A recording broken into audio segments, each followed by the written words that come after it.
let's do this thing.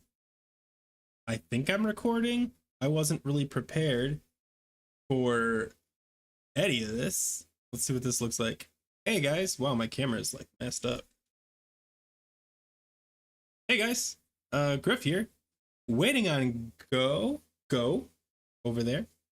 But in the meantime, welcome. I'm gonna hold this thing afloat on my own until Go gets back in the game. Then I'm gonna turn him on in different ways. Don't take it that way. That's gross. What's wrong with you? But here we go. Welcome to the Grif and Gho Podcast. I'm Grif. That's Go. That's Go. Sorry, that's Go. And we are here to talk about druid stuff. We are going to be talking about all kinds of things going on, specifically that DPS chart that came out that gives a completely different story than we've been seeing for the last couple months. So I can't wait to talk about that with Go once he gets back. And he is coming back. He's just got an internet problem. Yes, I am here. And if you have any questions related to balance, I'm sure I can answer them. I'm sure I can. This might take a minute. Yeah. Okay. So we actually have show notes. So I'm just gonna wing it with Go until until he arrives. Let's see. Go. Oh yeah, I do want to give a special shout out to Nest. By the way, Nest, thanks for the logo. It's not on this one because it's on my other thing. I apologize. But thanks for that. Also, thanks for the super chat last week. Really appreciate it. Yeah, it's always a great thing when people super chat. So thank you so much. Just wanted to call that out specifically. Oh, because of the, do you think we benefited more because of the Valentine's Day thing? Okay, we're not talking about that yet. We're not talking about that yet, Ian. We can't jump into it just yet. First, we've got to talk about I don't know if we could talk about it. Oh, Sebastian. Oh, apparently I tipped, Sebastian tipped, and Dylan tipped. Super chatted, and Spirit. So thanks everybody. Why is Feral better than Balance? It's not. I was joking. I think they're both great, but the charts are changing and we don't know why yet. It could be the Valentine's Day buffs. I don't know. It could be. Man, the lights in here are horrible. We're still figuring it out. I'm going to be doing a deep dive tomorrow, and I'll probably put that video up tomorrow as well. Oh, thanks, man. Super chat. I don't have any of the sounds turned on. This is horrible. But thank you for the super chat. I think that's what that is. Or maybe you just type that. I don't know. I can't. I wasn't ready for this. I wasn't ready. Okay. Okay, so I'm actually going to pull this up because we were talking about it already, and this will give me something to chat with you guys about while I wait for Go to figure out his stuff. So let me switch over to F11 it and browse it. Check out my new swipe. Okay, so guys, logo's here. Cool. Okay, so this is the new charts. We're actually going over individuals, but if you look at all bosses, specifically, this is the one they posted on Wowhead. It shows, hold on, make sure I've got everything correct. 95th percentile, all bosses, damage. If you switch to damage to bosses, this is fights where even if there's damage going on that's non-boss specific related, it takes that out. If you look at that, Feral Druid slightly come ahead in this last 2 weeks. Oh, is it that bad? Hold on. Hey, I don't know. I'm throwing this together. Let me see what's going on. YouTube. I blame Go. It looks fine. Oh, the screen's wrong? No, it's not. Oh, now it is. There we go. What's wrong with it? What do I need to fix, man? Oh, can you not hear me? Like, I don't understand that. Look at the stream. You need to fix it. It looks fine to me. That's the screen. Yeah. Yeah. Right? I mean, I can't look at it now. I'm using the browser. Yeah. That's the title, 15.5, because 15 is the failed attempt that Go tried. Oh, he's not here. What do you want me to post? I have nothing. I'm literally winging this. Okay, guys. So let's talk about this for a second. We don't know. Hold on.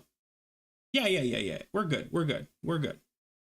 Okay, we don't know why feral druids have taken a short, tiny lead, specifically on boss damage in the 95th percentile on all bosses. But we did take the time to actually go through. This is me and Table did this, and we actually looked at individual bosses to see how they did. And for example, Ignis, feral druids are starting to come up on top, and they're not just beating out balance; they're actually beating out a couple of other classes as well, moving into the middle of the pack. I'm going to be going into a lot of logs in the next couple days to figure out what the big change is, why we're all of a sudden in a better position than we were. Maybe it's just a way that we're looking at this data, and that might be the case. Because if you look at just damage, and then you look at all bosses, we're right where we expect to be, below Fury Warrior and below Ret Paladin. But if you change it to damage to bosses, we become magically much higher up. Maybe it's just a good way of looking at it. I don't know. We're definitely going to be investigating it. So, and I'm going to be talking about this in depth with a balance druid named Gho. If he ever Vizik? You mean Vezax? There we go. I know how to say his name. So balance druids take the lead here, and they should. Vezax is a huge caster thing. The crazy thing is balance druids are falling pretty far behind the rest of the casters. They get a huge buff here. So obviously he's keeping up with demo locks, but the rest of the casters are starting to take chunk leads against the balance. And we're going to talk about all of this, but the problem is I don't have my balance druid to balance the show. We're going to be grumpy about it until he gets here. But yeah. Rapzax. Yeah, I'm not a big fan of this fight. Another one that you got like that balance is just absolutely crushing on is Hodir. They're way up here. We're way down here. And this makes sense because this is another caster friendly fight. So if you look at the caster friendly fights, balance is obviously doing better than Feral. But if you pick something like Ariaya, we take the lead. Now this is probably because ads, if you switch this to damage to boss, or just damage, I mean, they're going to take the lead because they probably do more damage to the ads, but we're the single target, not kings, but like for Feral, we are. Damage to boss. I can balance in if you feel like it. I'm seeing what Gho is doing. He's having a bit of a panic attack, and I don't want to add any extra stress to him. Oh man, you guys should see. I don't know if you guys have heard what happened, but he actually got, I don't know if I don't want to tell, but something funny happened today. Where you at? Hold on. Where are you at? I'm gonna drink my beer alone, and I have no music.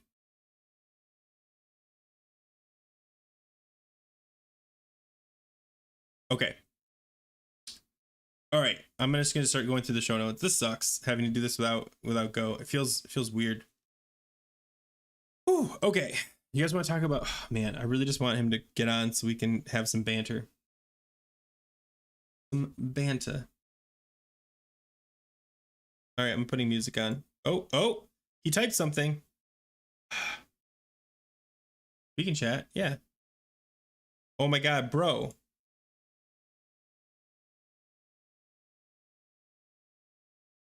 Hey Nest, you said you're IT. Reach out to Gho. Right click that thing.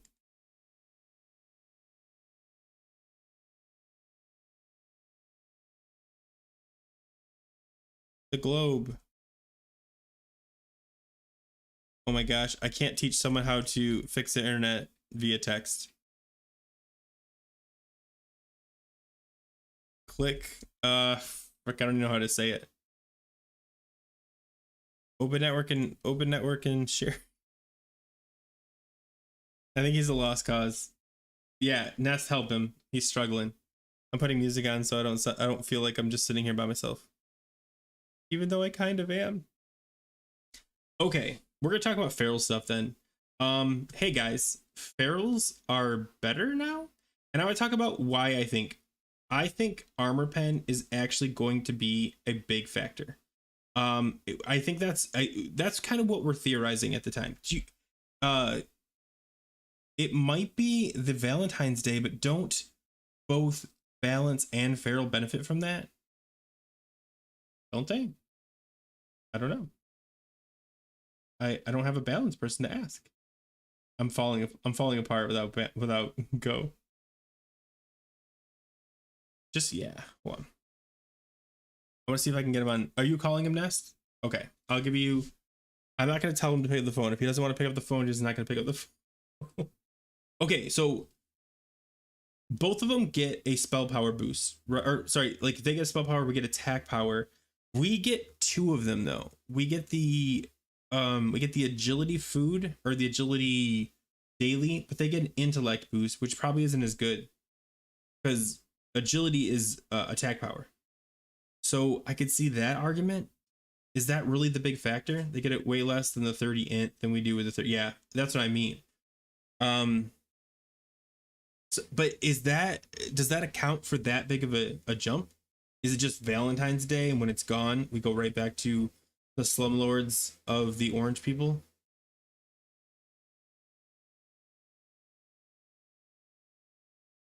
Because I would love to look at, I don't know how else to, without having the Valentine's Day buff, I don't know how to look at it and say, nope, it's a different thing. The biggest factor. Okay, what about armor pen? Are we going to see these huge jumps when people get armor pen? Don't worry about it. Don't worry about it. Yeah, but spell power and AP aren't 1-to-1, and I think that might be a fair. I think the 75 to 45 might be fair. Fairer. Oh, he might be good.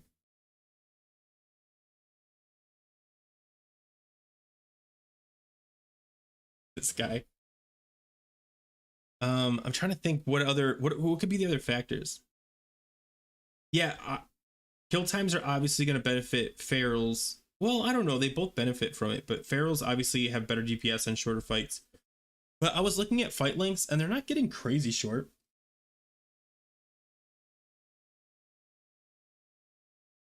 Wait, what's from Bis? And my set is only 700 DPS different.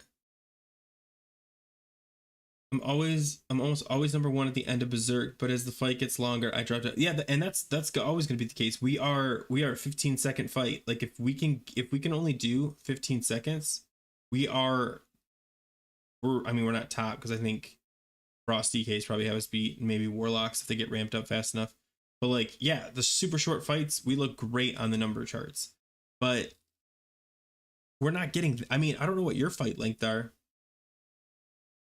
Oh, from the BIS setup and my setup, it's only 700 DPS difference.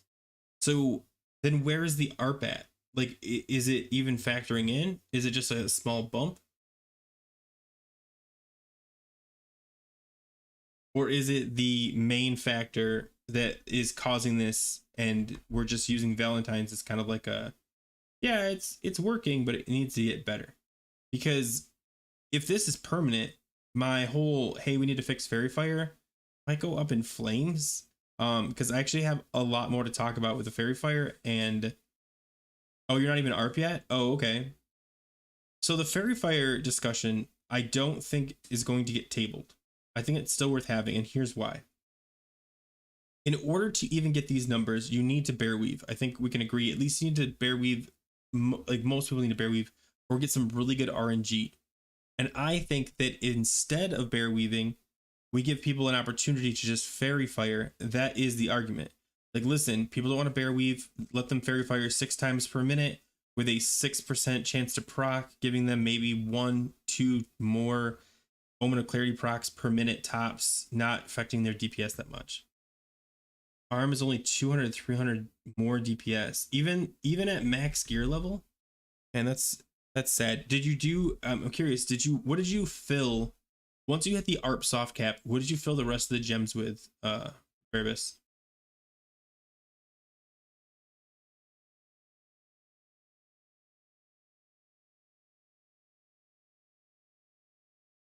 Hey Lazarus, what's up, man? Good seeing you again. I am holding together a podcast for 2 people by myself. I'm gonna leave the other chart up because I think it looks more exciting. Barrels take the lead in the DPS race to Alduar 25 hard mode. So just try this and replace the strength with Agi and let me know if it's an increase or decrease, because I think Table was telling me that for some reason Agi performs better when you're over gemmed on ARP. Let me know. Which does make sense because ARP is focusing more on shred damage and crit is more beneficial. Maybe that's not true. I was gonna say crit's more beneficial to shred, but I mean Rip can crit, so is it? Because I've heard differently. That's why I'm asking. And I'm stalling. Stolen. Oh, you have? Okay. Okay, good. Good. This is the other thing we looked at was the parses. I don't know if you've seen this. Barrels like of the real like PvE, you're the smallest portion. But to be fair, combat's down here, but like combat is really just like assassination off spec. Yeah, because you got arms, marksmanship, gladiator, destruction, beast. I guess arms is still a thing. PvE. It's still with the error. What's that mean? What do you mean error?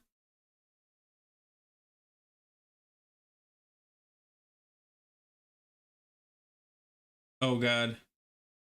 You can, I tell you what. Hold on. Let me see what he says. Dude, he's not talking at all now. I've never met anyone who has such a hard time with the internet. He restarts his router daily.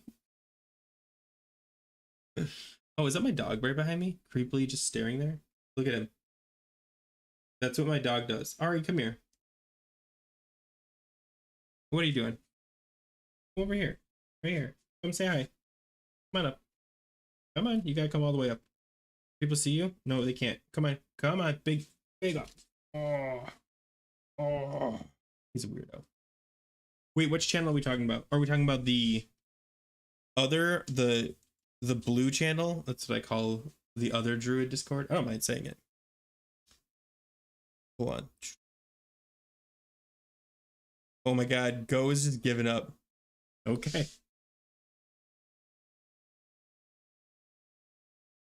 All right. We're doing polls. I'm gonna do the polls for the week. If you guys don't know, it's in your disc. Okay, I'll check it out. Oh. Wait, hold on. Personal achievements. Oh, congrats on Freya. Oh, that wasn't you. I was like, is that what you're posting? Congrats on Freya, whoever did that. Oh, but it's the warden one. Oh, I see. Yeah. That's what you're talking about. Super secret voice chat. All right, you can talk. No, I have to take off my other headset that I was wearing for the YouTube. You're wearing two different headsets so you could listen to both things at the same time. You're too sweaty, I was man. watching on my phone on the way home. That was the thing. Like, Oh, I had a gotcha. Bluetooth headphone. Gotcha. Okay, what do you got? Let me know. So, What do you? Okay, hold on. Let's not get it. Let's not jump ahead.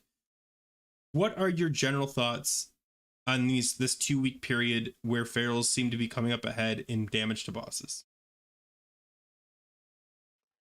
it's mostly because of Valentine's buffs. It puts a huge increase on us because we get the crit from the Agi, and we also get the AP, where in fact boomkins don't get very much from the intellect or even the spirit that they can get from either one of those major cities. And that I want to call it little. That little 75, it's 75 attack power and 30 agi. Those two little things are enough to skew results this drastically. It Oh, almost sure. comes out Oh, to hold be on. another Let me crank you up. There you go. Talk loud. Sorry, I had your volume down. Go ahead. It almost ends up being another Flask of Endless Rage. It's Really? getting to the I mean, you're point talking where 150, it's but the agi, I guess that makes sense. You're essentially 75 getting. attack power. Yeah, but Go the ahead. Go ahead. 75 attack power and the 30 agi ends up Mm-hmm. being roughly about 120 if you calculate the crit into AP. Yeah, So it's because you're really getting the close to another 30, Flask. you're getting 30 from just the agi, so that's the 115 there, plus the crit's gonna give you some AP. So yeah, you're pushing, did I say 115? 105. But then you're pushing and then with the crit, you're pushing like, yeah, you're right. Flask of Endless Rage levels of bonus for Valentine's Day that will end what? Next week? This week. Ends this week. The 20th. So yeah, Yeah. ends this week. Yeah, this is Bearbus. Sorry if you So guys don't know, Bearbus is on the in my Discord chat. But yes. Okay, so if that's the case, what's this gonna look like in 2 weeks? We're gonna be right back to the bottom of the um barrel.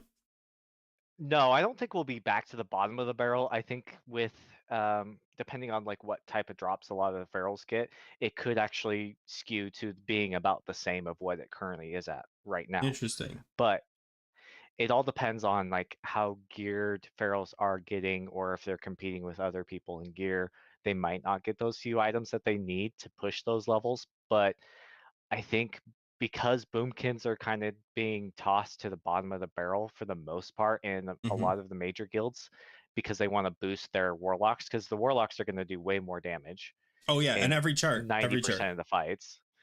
And then they're also boosting fire mages, because fire mages are just outrageous as soon as they Hmm. get enough crit to just swap. So boomkins are kind of getting shafted in a lot of guilds, I think. I know my guild specifically has their boomkin lower on the prio for a lot of different items, Hmm. but You think they're that it's kind of giving them a little bit of other stuff just because like it's not that far off. yeah, but by looking at the higher percentile, don't we eliminate all those people that are getting shafted? Or are we not? Because just because you're in the higher percentile, that really means more about your guild than it does about your gear, It and therefore the people with the good guilds, just because they're in a good guild, they're being parsed high, but they're not performing well because their gear is less because they're not being prioed.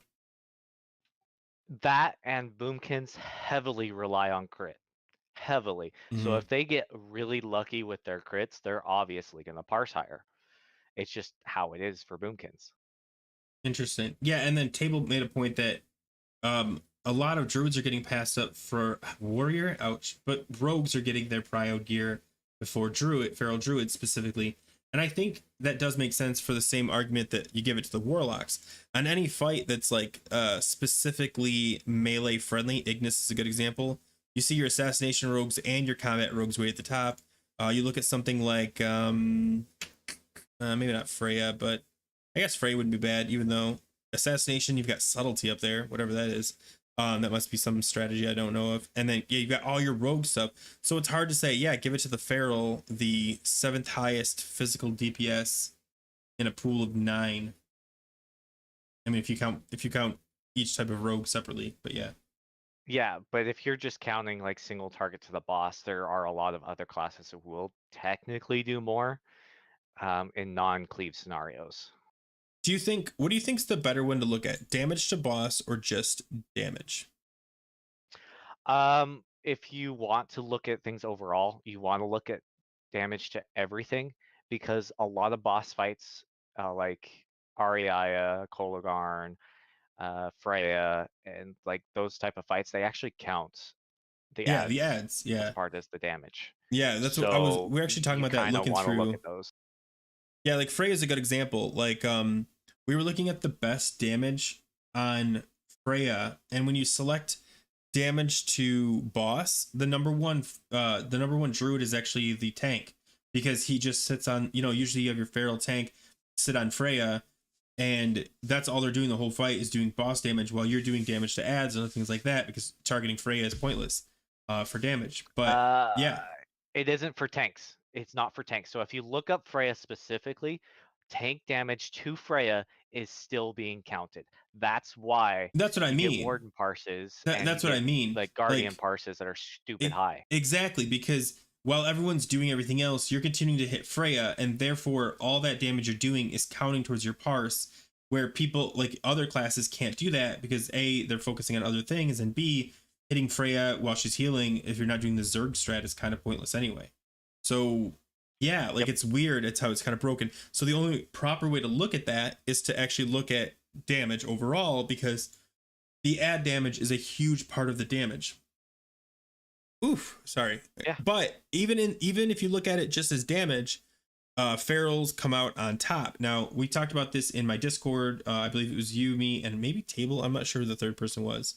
It might have been just someone else that I didn't clock their name right away. But the biggest thing was, I think it was Table said that if you wait until the Lasher pack and do a berserk swipe, you do crazy amounts of damage. And you were arguing that actually doing it on the you call them the brothers, I think it's what you called them, like the 3-pack. Yeah, the three brothers, because they're Yeah. all lashers and they spawn together, so that's why we nicknamed the three brothers just because it's Okay. easier. I was like, I've never heard of that, but that makes sense. Okay, yeah, and so save it for that, and then you get the chance of getting it up during the actual Freya encounter, which is like we'll call it like phase 2 or however you want to look at it, where you're just focusing Freya. Yeah, that's considered phase 2 in DBM, Yeah, so I think everybody just called it phase 2. I'm gonna. I think that's one of the things I'd really like to deep dive is to see like what are the top druids doing? Like when are they using their berserk? How often are they getting berserk off? You can multi rip and swipe on the 3. Yeah, that's really interesting. It's so tough as a druid because you do feel like depending on the number of mobs, you really have to change your strat completely. Like we were doing Iron Council easy, and I was keeping rip. I don't know if this is beneficial. I actually didn't look at the logs for this. I was keeping rip up on 2 targets because we were being dragged around, even though it's really pointless to target it. I was like, I hope I get credit for this because it's a lot of work, but maybe it's not worth doing that because you should just focus the mob. So on normal, it only heals the last mob like way higher, but it seems like it was working for hard mode. When I was doing hard mode attempts, like the damage was still transferring and it was counting on logs. Okay, cool. Then yeah, that's what I was doing. And maybe that makes sense. Maybe it doesn't. Maybe the better thing is just a single target because that's our strength. I don't know. And it sucks because it feels like every fight you've got to kind of recalibrate. Okay, what's the best way I can do damage? Like what's the strat here? Like for XT, when do you pop your berserk? Depends. On hard mode? It depends if you're doing hard mode or not. Because if Yeah. you're doing hard mode, you want to pop it on the heart because you'll have it back up on execute. Mm-hmm. Just depending on the rest of your raid DPS. I'm to the point in my group that I can do it at the very beginning and still have it up for later, but that very beginning doesn't count at all. Oh, it doesn't? No, after he heals the full, it starts the hard mode countdown. Oh, and is that wait, so are you saying but you're not but do you mean on the parse or do you mean just on the mechanics? Like if I On do the damage parse. early on, so any damage you do prior to the heart is pointless. Yes, most people end up saving their berserk right after the heart goes down Yeah. so that they can use it on the boss and just try and burst the boss. But depending Hmm. on your fight length, you could end up doing it again at execute. It really just depends on the rest of your melee cleave, because taking down those sparks as fast as possible is the best option. And a lot of the melee that can cleave do a lot better on that fight because the sparks count towards their parse. Right. That makes sense. That So, makes sense. and as a feral, like you don't want to swap. You're the Right. You worst just person to you swap. what's the term? You tunnel. You actually that's a fight where tunneling is Yep. like the thing to do. Rhea, hold on, I'm gonna read this from So, Matt. Matt says, watching Bear to Go rank 2 parse on Freya, they were berserking swipe on detonating lashers and having a huge pump, but missed berserk on the second lasher group. yeah, you won't have a second berserk for the You won't get lasher it. group. Yeah, you'll have it on Freya. You'll have it on Freya for near executes, depending on how fast your How fast you DPS kill. is, because Yeah. you still have to fight against her healing, even in phase 2. Yeah, that makes sense. But yeah. Um, Ultimately, you kind of want to use your berserk on the very first pack. So if you get lashers, the detonating lashers for your very first pack, and you pop berserk, that's amazing for you. So then you have it back up for Freya. But And it if puts you're you a saving it huge for, DPS, like kind of like you yeah, front loaded your DPS. So now you all you have to do is maintain at that. I mean, you won't maintain that kind of DPS, but yeah, your numbers will stay high, and then you could just coast until your berserk comes up yeah, again. this week I'll be experimenting with having 4-piece versus 2-piece Hmm. on AoE type of fights, just because Okay, of the extra 8 seconds on Savage Roar it's can be huge. freaking It's huge huge. It's for so those. huge. Yeah. Let me ask you. This might be a little bit of a change, but since we're looking at the logs, one of the ones I was talking to Table about, and I really like to hear what you think is, we were talking about what strategies ferals are employing to make Caligar not suck. So one of the things he said is, or we kind of agreed on is, we swap the idol to the Mangle idol. He swaps in the glyph of Mangle, which I've never done, but I don't think that's a horrible idea. Are there any other strats that you like? Do you try to put dots on all three? Like, what strategy are you trying to do to pump hard? So realistically, you want to go back to some old plateau and pick up the boot and The the tier belt. 6, yeah. Tier Oh, that's the one 6 I boot and forgot. belt.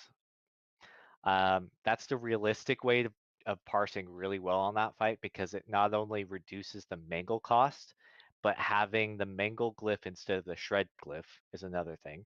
Mm-hmm. Having a second spec that also reduces the The Mangle cost cooldown, of or the yeah, mangle, which no cat which is currently specs into because it's right. kind of a waste. Yeah.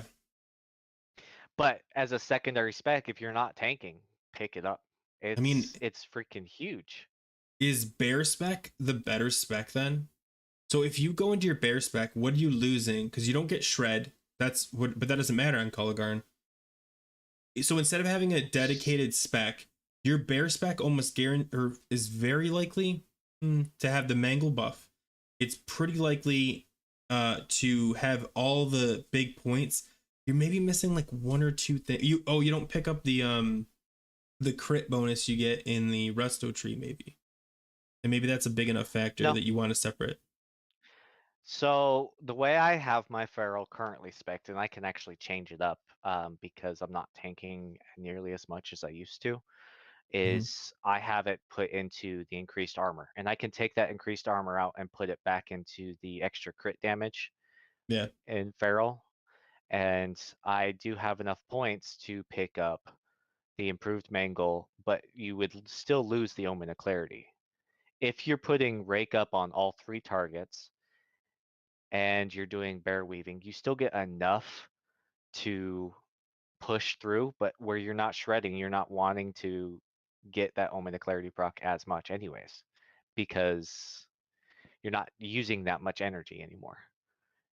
And Okay. if you spec into improved mangle, it's like what, 20 energy, I think, after you have it fully spec'd into. If you're talking with And the then if T6 as well, no, just with the improved just with mangle by the itself. points. Wow. So what's the Yeah. T6? So if I remember correctly, it reduced it by 10. So it would be like So 10 energy at that 10 point. energy? Oh my god. That's Yeah, actually nuts. That's it's actually, I mean, it sucks that it doesn't do broken. a crazy damage, but it's crazy that you can pump that hard without shredding. Not because it does a lot of damage, but you can almost do it non-stop. I mean, between Omen of Clarity procs and it only costing 10 energy, theoretically, Rip is your most expensive spell, and you only have to apply Savage Roar and Rip are your only expensive spell. And if you ring T8 during that, your Savage Rake is Roar your has a most super. expensive. What's Rake at? Rake is your most 35? expensive. 35. It's more Oh, expensive than and Rip. yeah, but SR isn't SR like 40? 25. No way. Is it really? Wow. It is 25. Okay, so then your most expensive spell is garbage, but it gives you Omen of Clarity proc, so you want to keep it Yep. up. That's crazy. I would love. Man, I want to try that out just because I want to see if you don't do anything else. Like, let's say you don't bear weave at all, and you only do uh mangle, rake, SR, and rip, and just spam mangle nonstop. What kind of DPS are you talking about? Because you're never running out of energy. Well, you're theoretically, and then berserk. What do you do on berserk? You can't even use the energy fast enough if you're only using 10 per. Like, I honestly Um, don't know. so they actually put a change through, because it used to be 10 energy on tier 6, but it's actually only 5 now, Oh, but with the still, 2 so set it's bonus. 15. So if you look at improved mangle, it's 6 energy less, so it'd be 31 after tier 6. After, okay, so that's not great. I was thinking like 10. I'm like, oh my god. I knew I knew tier You 6 can still reduced pretty it, but much spam it. You can pretty much still spam it, and it'd be like, I think they reduce it to 15 when you have Berserk up yeah, with which the is set really cheap. bonus and improved Mangle. But then you also throw in the Mangle Glyph, which increases the damage by 10%, and then you get the crit damage from it. It ends up being about, I want to say the math says about 75% of a total shred Which for is pretty good. 11 less energy. Still pretty good. Yeah. Are you able to bear weave while doing that, or is it not worth it? I guess you have to. You You still got can to bear weave. You still want to bear weave, Okay. even on that fight. But you also, for that fight specifically, you also want to be running higher expertise because he gives you the glancing blows, the parries, blocks, Right. You're dodges. Like facing him. Yeah. you're facing him, so you want to It's run the such an higher interesting expertise. fight. Like, I think Caligarn sucks, but at the same time, it's one of those scenarios where it forces, Feral specifically to kind of like think outside the box. Like, hey, how can I make this sucky scenario better? And you're talking T6 gear, you're talking reglyphing, respecking just for this one fight in order to still be the one of the worst DPSs on the fight. That's pretty crazy. So 29 table says it's energy 29. with the top row talent, Imp Mangle, and the T6 bonus. That's still not bad. 29, So and then I it's less mean, than 15. it's 40 when you have the top road talent, anyways. Mm-hmm. So even with improved Mangle and the tier 6, it'd still be 31. Unless my math is wrong, because I mean, it's definitely 40 without the improved Mangle. so okay. So with Coligarn, you've got that strategy. What are the other fights where you find yourself doing like weird strats? Like we talked about Freya already. Are you doing anything on General Vasex? Because he just sucks. Like he's just kind of like, okay, let's just get this over with. Is there anything you've been doing specifically to try to? I know Resto Weave is a thing, and I don't mind talking about that, but I mean like for DPS purposes. Is there anything you're doing to improve the DPS on a fight that's kind of garbage? So we're saving our lusts for specifically the Animus. Yeah. And you have plenty of time in between to get everything up and then still put 2 berserks up for that entire thing. I don't use my second berserk for the Animus, even though I should, What do you do with it? just because I use it for when we go back to Vezex. Because we're having to stop at like 15-20%, otherwise he just dies to dots before the Animus even spawns. Okay. So So you're just not yeah. you're not like in sync with the rest of the gang. You're just kind of doing your own thing, right? Because you're not waiting Yeah, for I, the. I kind of do my own thing, and I'm also asking for salves like on other Are people. you see? Okay, that's what I was. I But thought you were gonna say on yourself, and I was gonna say, are you really considering the rest of the raid because once they start pumping, they're gonna start needing those cells. But you just kind of answered my question for me. So yeah. most of the time when I'm DPSing on my Feral, we have a warrior tank, so he puts his vigilance on me, so I have 10% less threat. Okay. Oh, I that still works get out. 1 to 2 salves on Vezex himself, but I'm also using the worst ability to fucking use, and that's Yeah, Cower. but But is it's a the thing DPS is, increase on that fight to actually use Cower instead of dying and pulling threat.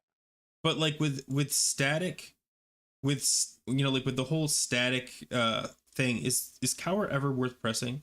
Like honestly. No, it's never worth pressing. It's a huge DPS loss because it's 20 energy you could be using on something else. Mm-hmm. Yeah, that's what I feel like is the biggest issue. Is man, like it's garbage. Like Cower is borderline, and people are like, oh, press Cower, and you're like, for what? Like it's not a prevention. If anything, it's just a GCD you use so you can't press a button. that's probably the bigger energy lower than actually using Cower, is just the force GCD of Cower. Okay, cool. He did the math. It's 29 confirmed. Bearbis, your name is now on the screen. I apologize it took that long. I've been doing it on the side, and I've been paying attention to you while doing it. But your name is there. But you're drawn up as a boomkin. Sorry. Yeah. I Freaking don't table. I don't have. What did he say? Nothing. Okay, good. Just so 6 off from Imp Mangle and then 5. So that's only it's 11. He's right. It's just me, but I So don't mind being a 29. boomkin. I was a boomkin back in original Wrath. I didn't mind doing it back in original Wrath, but I hate being considered a boomkin. Even though everybody's in guilds like, oh, you should just switch to boomkin. They're doing so much better now. I'm like, no, they're not going to be better. Later down the road, they'll fall off more than a feral will. Oh man, I totally just broke this. Okay, sorry. I was like trying to fix it and I made it worse. Sorry.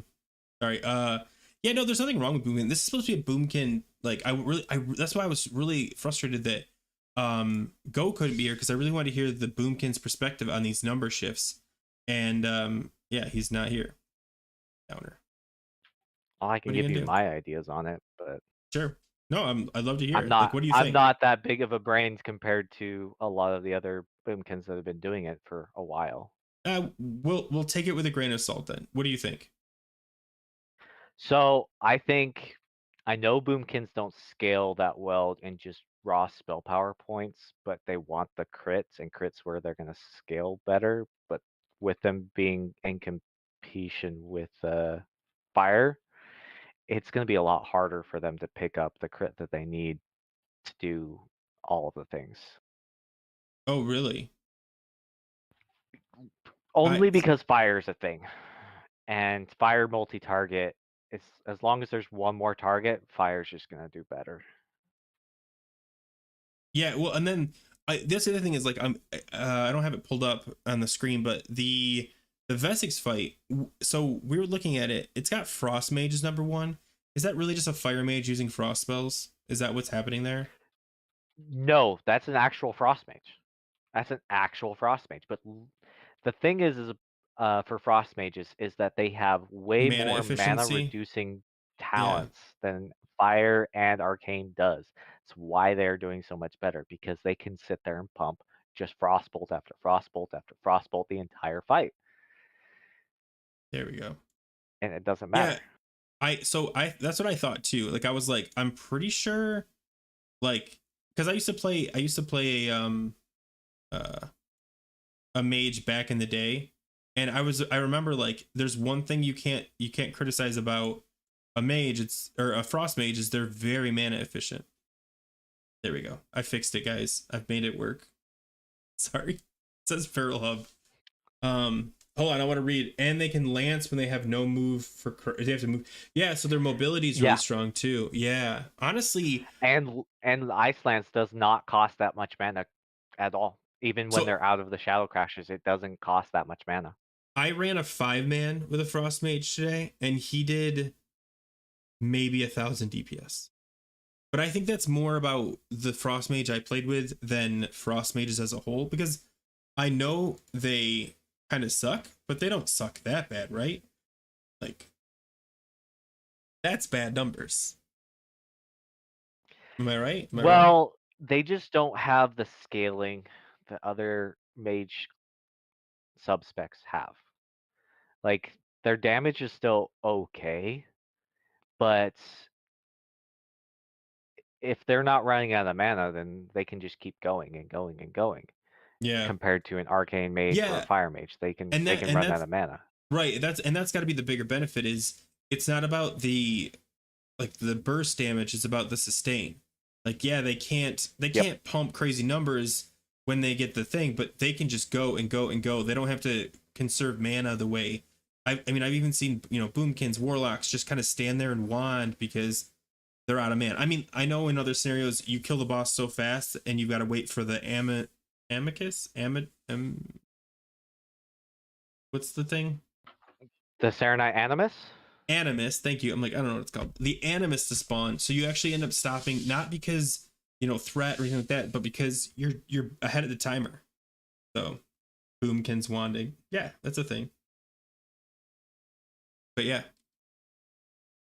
Yeah, there's guilds that are waiting at 5% because they're Mm-hmm. so far ahead of the timer. It's a long timer. It's a very long timer. And BFD. as you get more and more gear, it's just it's just gonna die faster and faster. I that's the thing. Like, I feel like General V, that's what I'm gonna call him because I hate saying his name.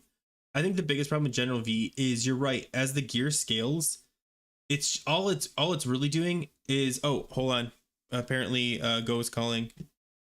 Let me see if I can. All right, I don't know what's gonna happen when I hit this. I might lose you, Bearbus. I apologize.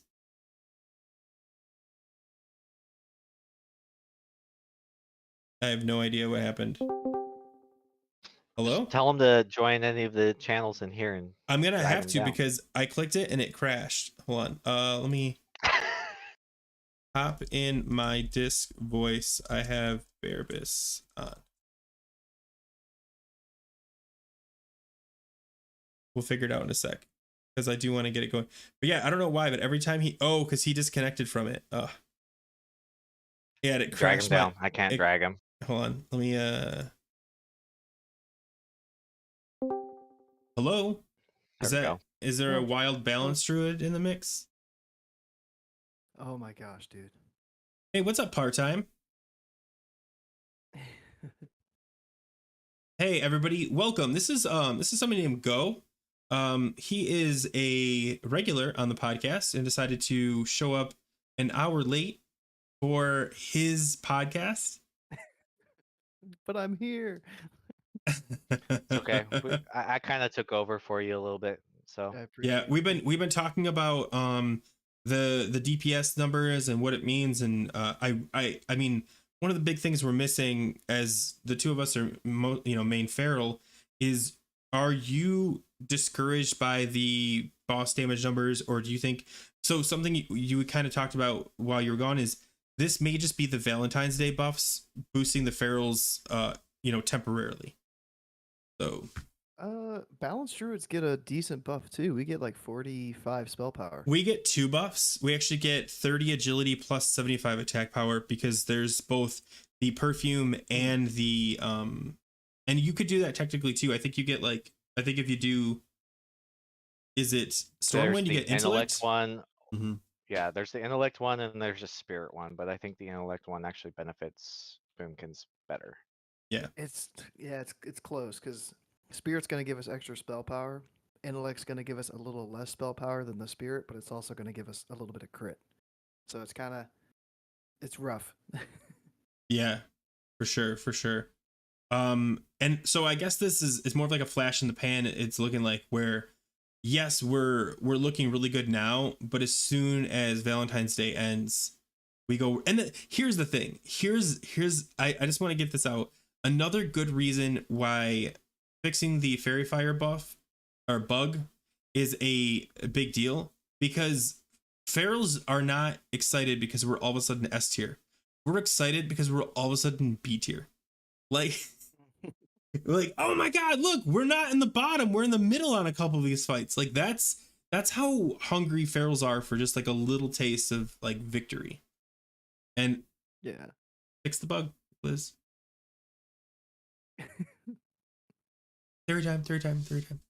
I'm sorry, I want to read what Ness says. Aggro ratios in Vezix are the reason why we don't pump on that fight. Honestly, that's the biggest issue. I see so many people die to just over aggroing the boss because they tunnel. And like what Barry Biss is saying is like, because you're so bored sitting there as a melee, you sit there and like call out threat problems. Like, hey, like you see, it's a warlock. Hey, warlock, shatter.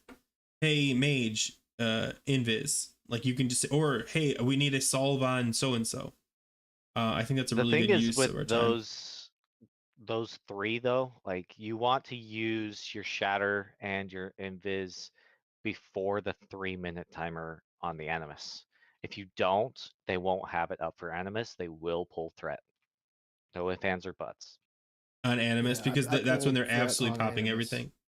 Yeah. Yeah. I wasn't paying attention, and I thought that because like the range, we're usually like it takes a while to get in the range with the shadow crashes being how they are. Hmm. So like sometimes I can't even hit the animus when it spawns if it's tanked. Like it usually comes from behind the boss. So unless it gets pulled up like in the same spot as the boss normally is, then we're kind of like screwed and we have to just wait. And then like I thought that I was screwed for long enough, like 10, 15 seconds, and then I was in my little thing. I started pumping and I just immediately ripped off the tank. And I was like, "What? I mean, How? because How?" that's like the worst time. Yeah, because the tank is kind of reestablishing aggro. You now have Yeah. all the big buttons to press, and they don't get that big boost, and it's scuffed from day one. So yeah. Mhm. That's too bad. Wonder if I've got the placeholder image. Sorry, I'm playing around with this now. I'm trying to set I it up almost want so to go play ahead, keep around talking. on that fight though. For if prop paladins are taking, I almost want to play around on that fight and drag the Animus with Vazex over to the Shadow Crashes and then tell like the range to back the fuck away. Just because the extra spell power buff that could get from prop allies could benefit them a lot on that fight to get the extra threat, and they're already waiting for a Shadow Crash. You just have to be careful with the range not having a way to get out with Mark like directly behind him. You know? If you pull them to the middle, I mean, you kind of have to separate your ranged out at that point, or you just have them all go to one side and then just go to the back of the room still. From what I've been theorizing on that fight, I've been trying to theorize with a bunch of the other officers in my guild to figure out a way that we can boost the threat on a solo tank for that fight. Yeah.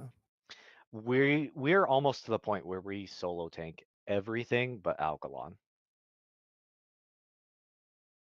I know we still duo tank Iron Council in 25. 10 men, I think they've gone to solo tank. But yeah, 25 are still kind of, they're sketched. Yeah, the in Iron Council, our main tank does not take enough damage. Even when he's tanking all three of them, he doesn't take enough damage to really necessarily mean to have a second tank for that. When it goes down to the final two, he starts taking a little bit more, but we're talking about a main tank that has all the best gear except for Algalon loot. Jeez. So, I mean, he That's is pretty nuts. buffed out as a prop pally. And I'm to the point where I'm like, I just want to bring my Feral back to the main Yeah. raids because I've been playing prop pally for main raids just because like we need the prop paladin for Algalon. I'm like, no, we kind of don't.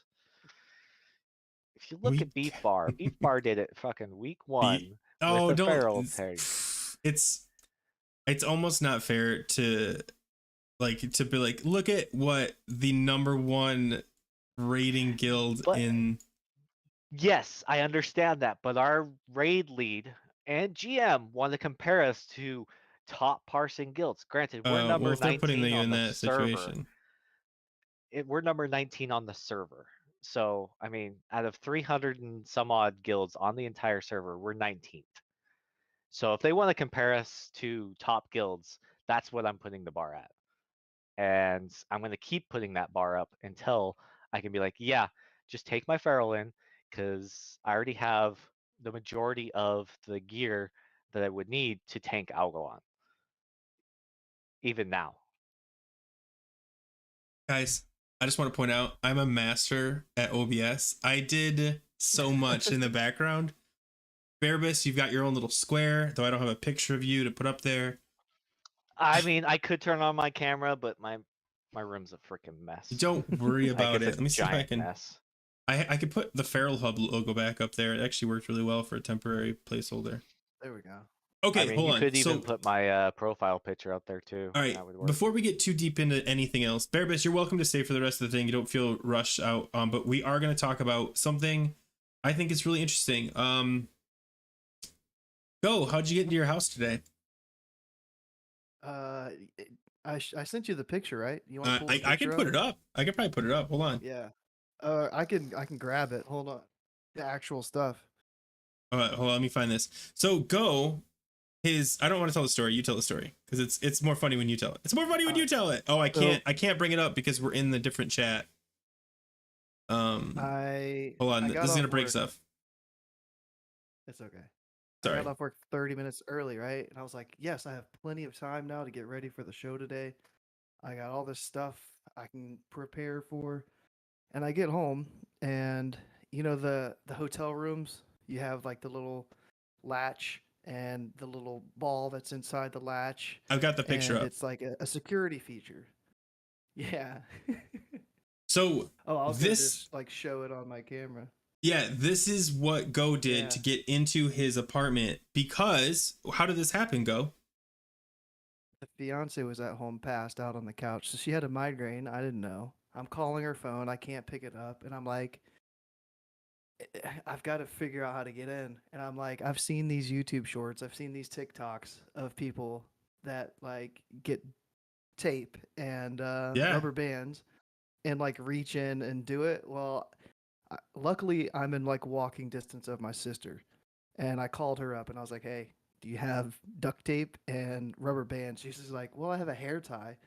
So I run over to her house, grab the duct tape. This looks like really sketch, right? Like I've got a handful of duct tape. I've got a screwdriver, and I'm like walking up. Yeah, breaking into a house. Yeah. And like the first time I put it on there and I closed the door, I could hear something happening. And then I opened it up and the duct tape had come off the wall. And I was like, man. No. But I tried it again. And voila, the shit actually works. Sorry. The stuff actually works. Okay. And yeah, I took it off the wall. I took it. Nice. I was like, as like a locking the door with this ever again. Oh, you took the whole thing off. Well, I mean, for security purposes, it's probably a good idea to have it. Let's be honest. No. Okay, let's see how this looks. In my temporary rage, I took it off, and I'm like, you're never gonna have this security feature ever again. Don't you ever lock me out of my own house. That's tough No, love. I'll put it back. But tonight, it's not gonna be used tonight while I'm here. Not today. Not when she has not a hangover, but a migraine. There we go. Bearbis, you're now a Bearbis.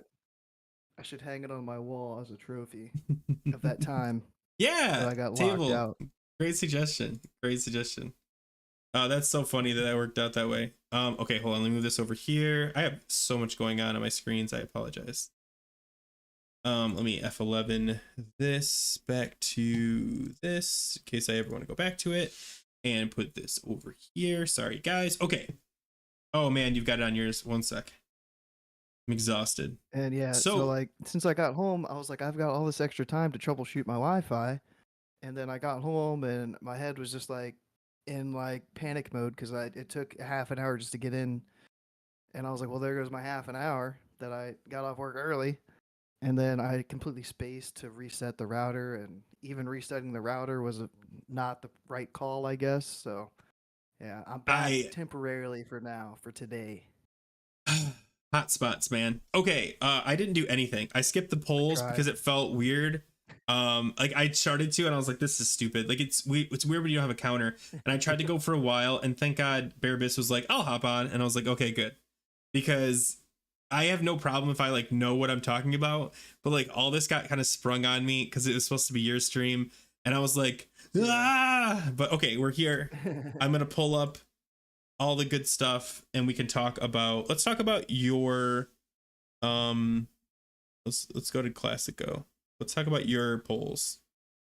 Non-sexual. I just had one today. All right. Hopefully you can't see it on the screen. Wait. There we go. Okay, so I'm going to read it. Season of Mastery servers closed yesterday. Which would you prefer if there was a SOM 2? No changes vanilla. Vanilla plus level 60 with new dungeons, raids, etc. No changes TBC. TBC plus level 70 and new dungeons. Oh, that's actually pretty cool. I didn't read that till after, but and then something totally fresh. Explain in the comments. Now, when I read this, I was like, they need to stop calling it Classic Plus. I think when I read this, it made, this is what I want. And Classic Plus, because people kind of give it its own definition, has lost any central meaning. Like, oh, Classic Plus, it's like level 60, but, and then they just pick what they love about something and they're just like, that's Classic Plus to me. Other people like brand new content. But like, I mean, some people like Classic Plus would be like Classic, but with TBC and Wrath dungeons and raids just scaled down. Like that would be cool too, but this is at least clear. This is what it is. New dungeons, raids, etc. Blah blah blah. I'm gonna jump to the comments really quick because I'm kind of curious.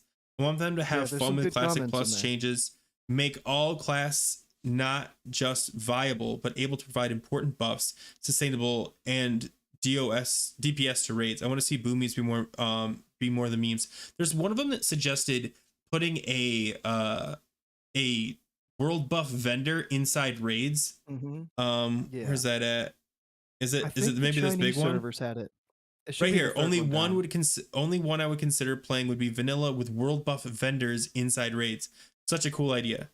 This guy said Wrath of the Lich King expansion with a slightly different lore. Arthas has always been the only reason why I played WoW, and the lore was lackluster in Wrath of the Lich King. Oh, that's interesting. Most people really like the lore.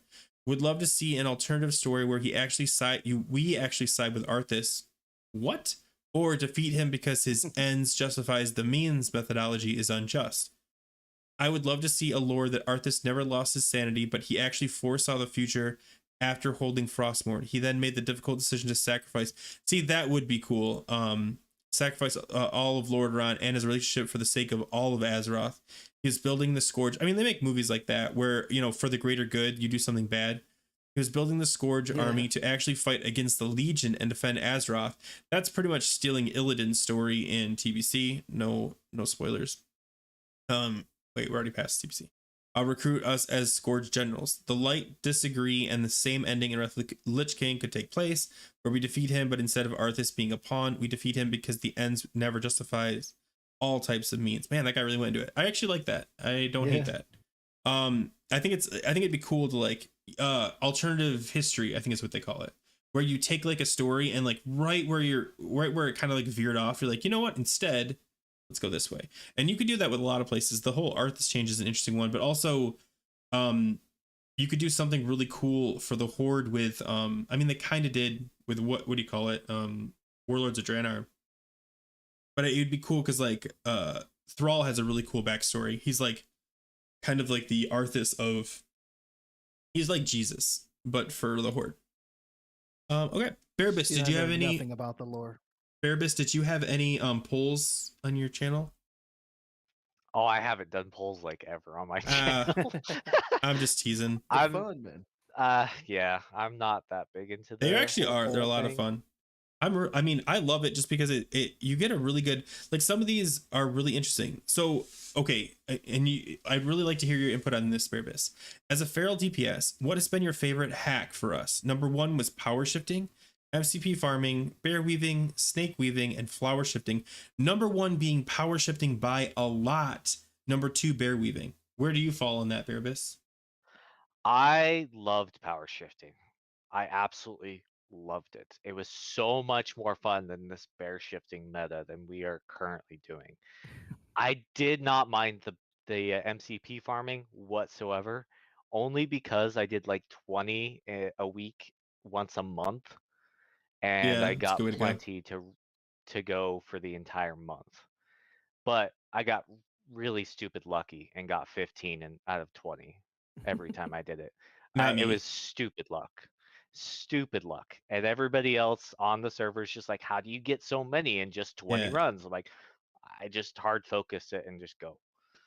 Yeah, I remember because I got sick of doing it probably after BWL. I started kind of, because you didn't really have to use MCP in Nax 40 if you didn't want to, because the weapons finally started catching up.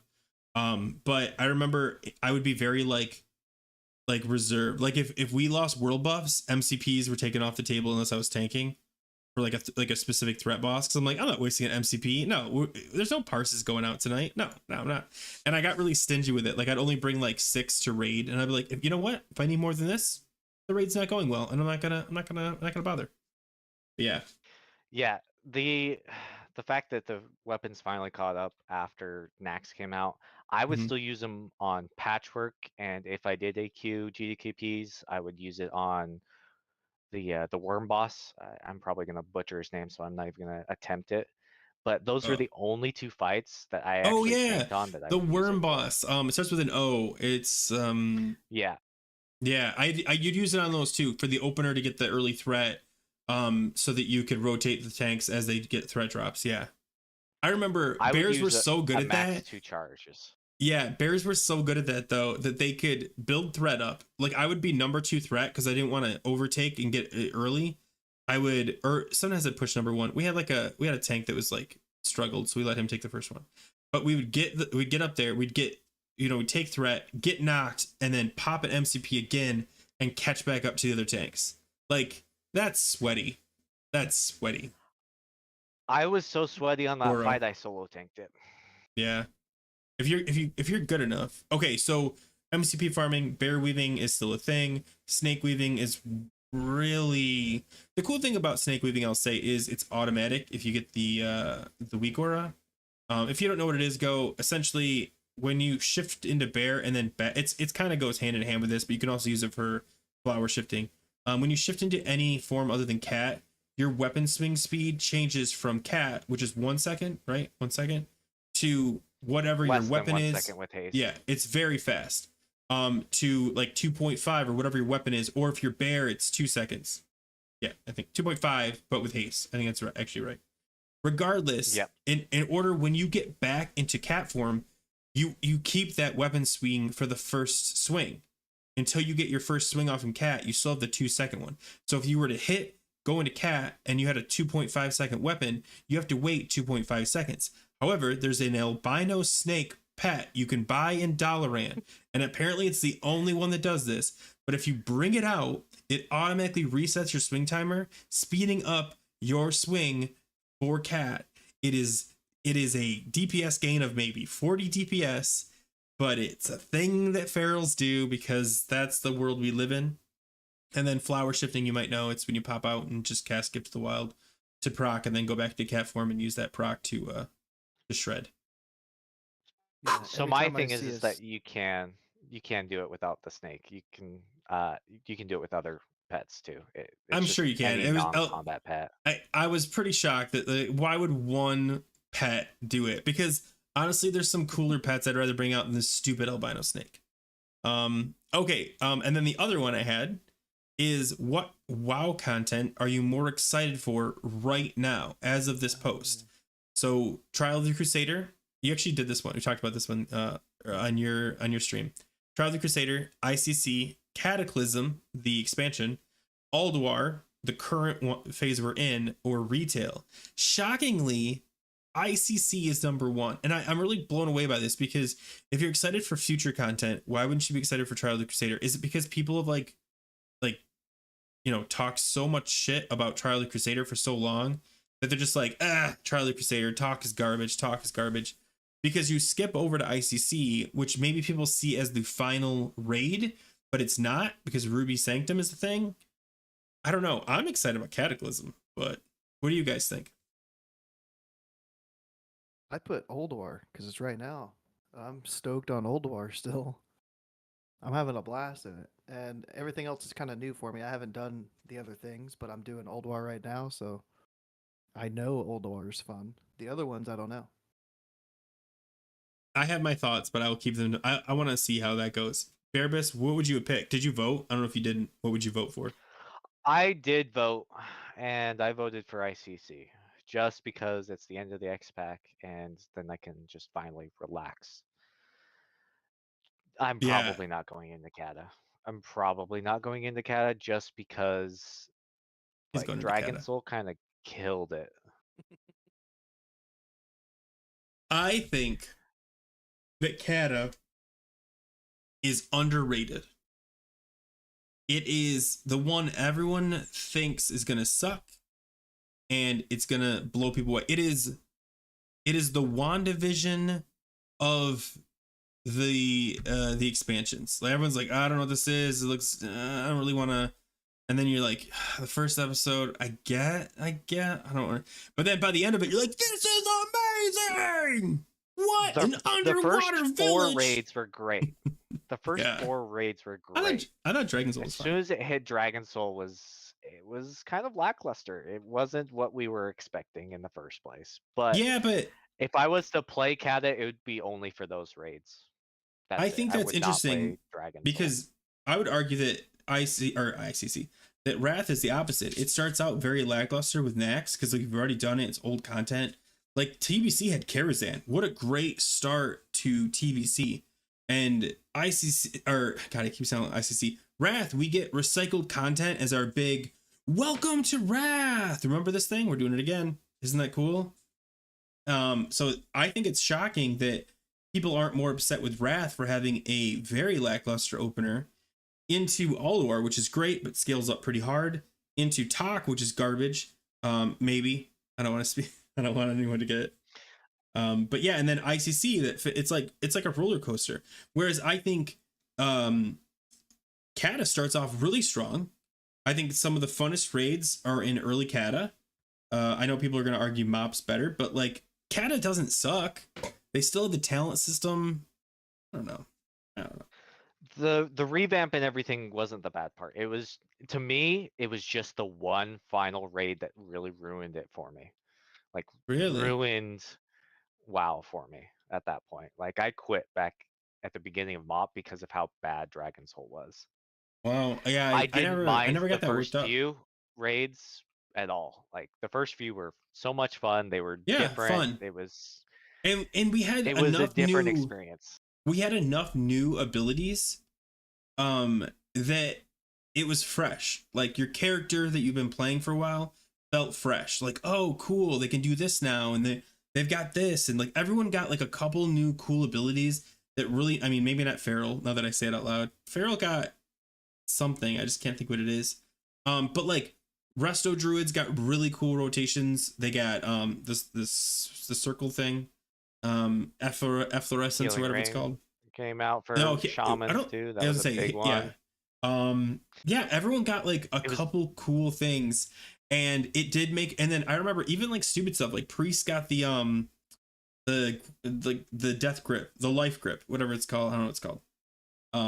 Feral got fixed. Yeah, Feral got fixed. Actually, he Ness is completely right.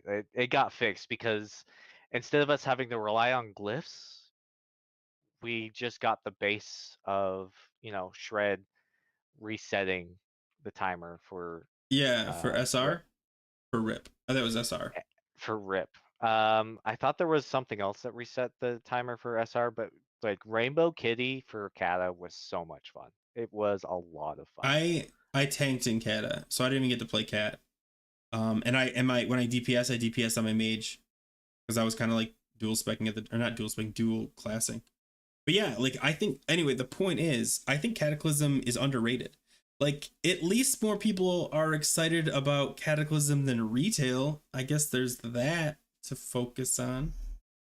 Right, Go? Yeah, I'm never going back to retail.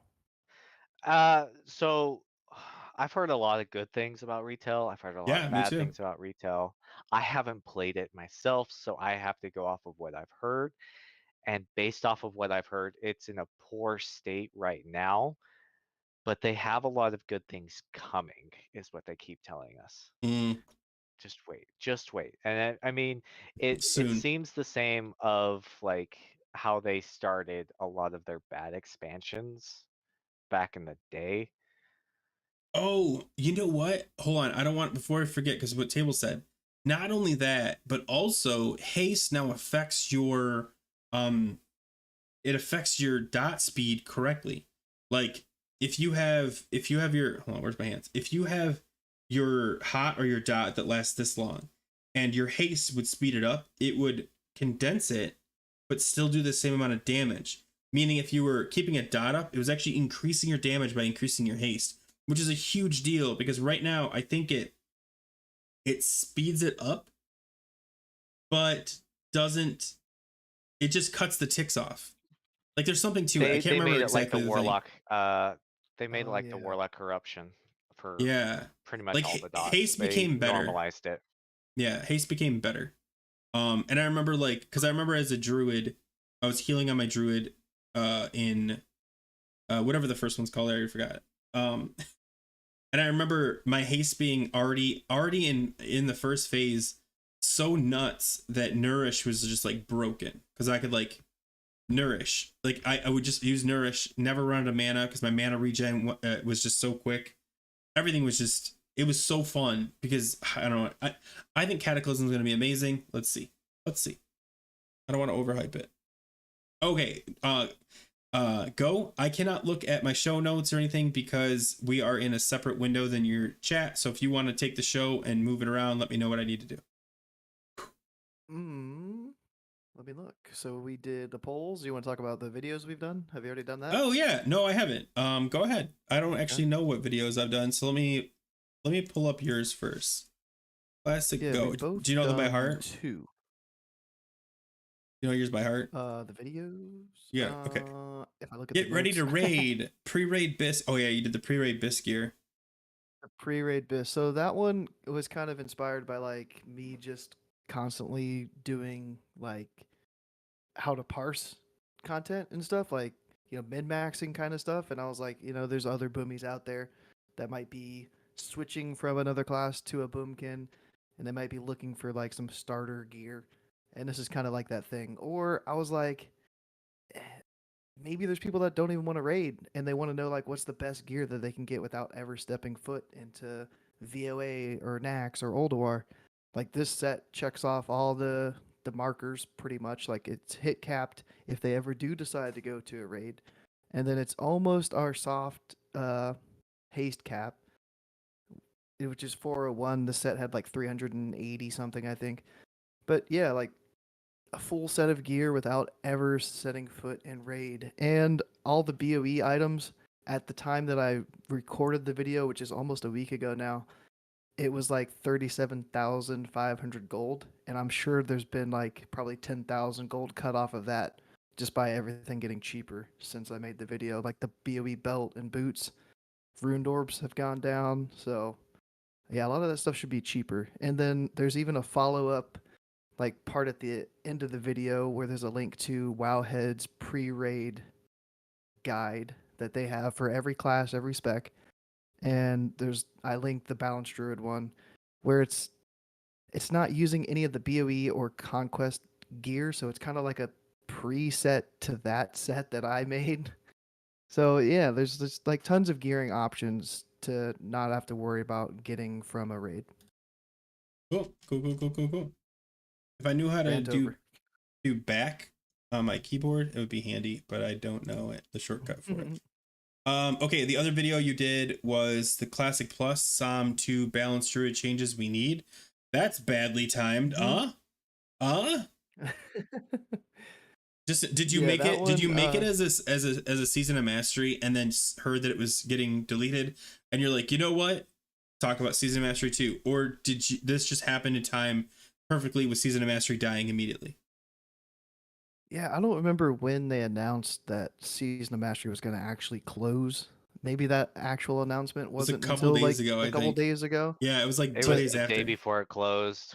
Yeah, it was like what, the 14th or the 13th. They announced it for the 14th. Yeah, and I knew that it was closing, but like I didn't really have that in mind when I recorded the video. And all that stuff that you see behind me in that video, Nest did all the editing for that. All I did was use my face and my voice, and I sent him the camera footage. He took it from there. He had all the ideas behind like everything to show like what's going on and what I'm talking about. So shout out Nest. Thanks, man. Great work. Yeah, he did my Feral Hub, yeah. my Feral Hub image too. By the way, I just want a big shout. If anyone didn't see, I had it plastered on my screen for a while, but it's gone now. But yeah. And you just saw the only cave shout out for Table Slam was right there in that cave. He shouted out a couple of people in the video. Yeah. Oh yeah, that's right. Easter this video's got a bunch of like cameos of a bunch of us saying stuff. Yeah, really cool, really cool. Yeah. Grif was at the very end. Yep. I can't remember what I said. It was something stupid. I was like, that's me saying something stupid. Okay, so for Yeah, me, oh, go ahead. No, if you got more, go ahead. Tell yeah, me. like the point of that video kind of was like, I'm not one that's leaning towards preferring a cataclassic. I would prefer something like I put forward in this video, like a classic plus. I know you don't like that term, Hmm. but like, No, I just uh, don't like that it's become like a placeholder, because you can't ever just say classic plus. You have to say a classic plus where, and then you have to explain it, because yeah, classic plus means so many things to different people. I don't mind the term. I just hate how it's treated homogenistically to the point that it doesn't have any meaning, because it classic plus means something different to everybody.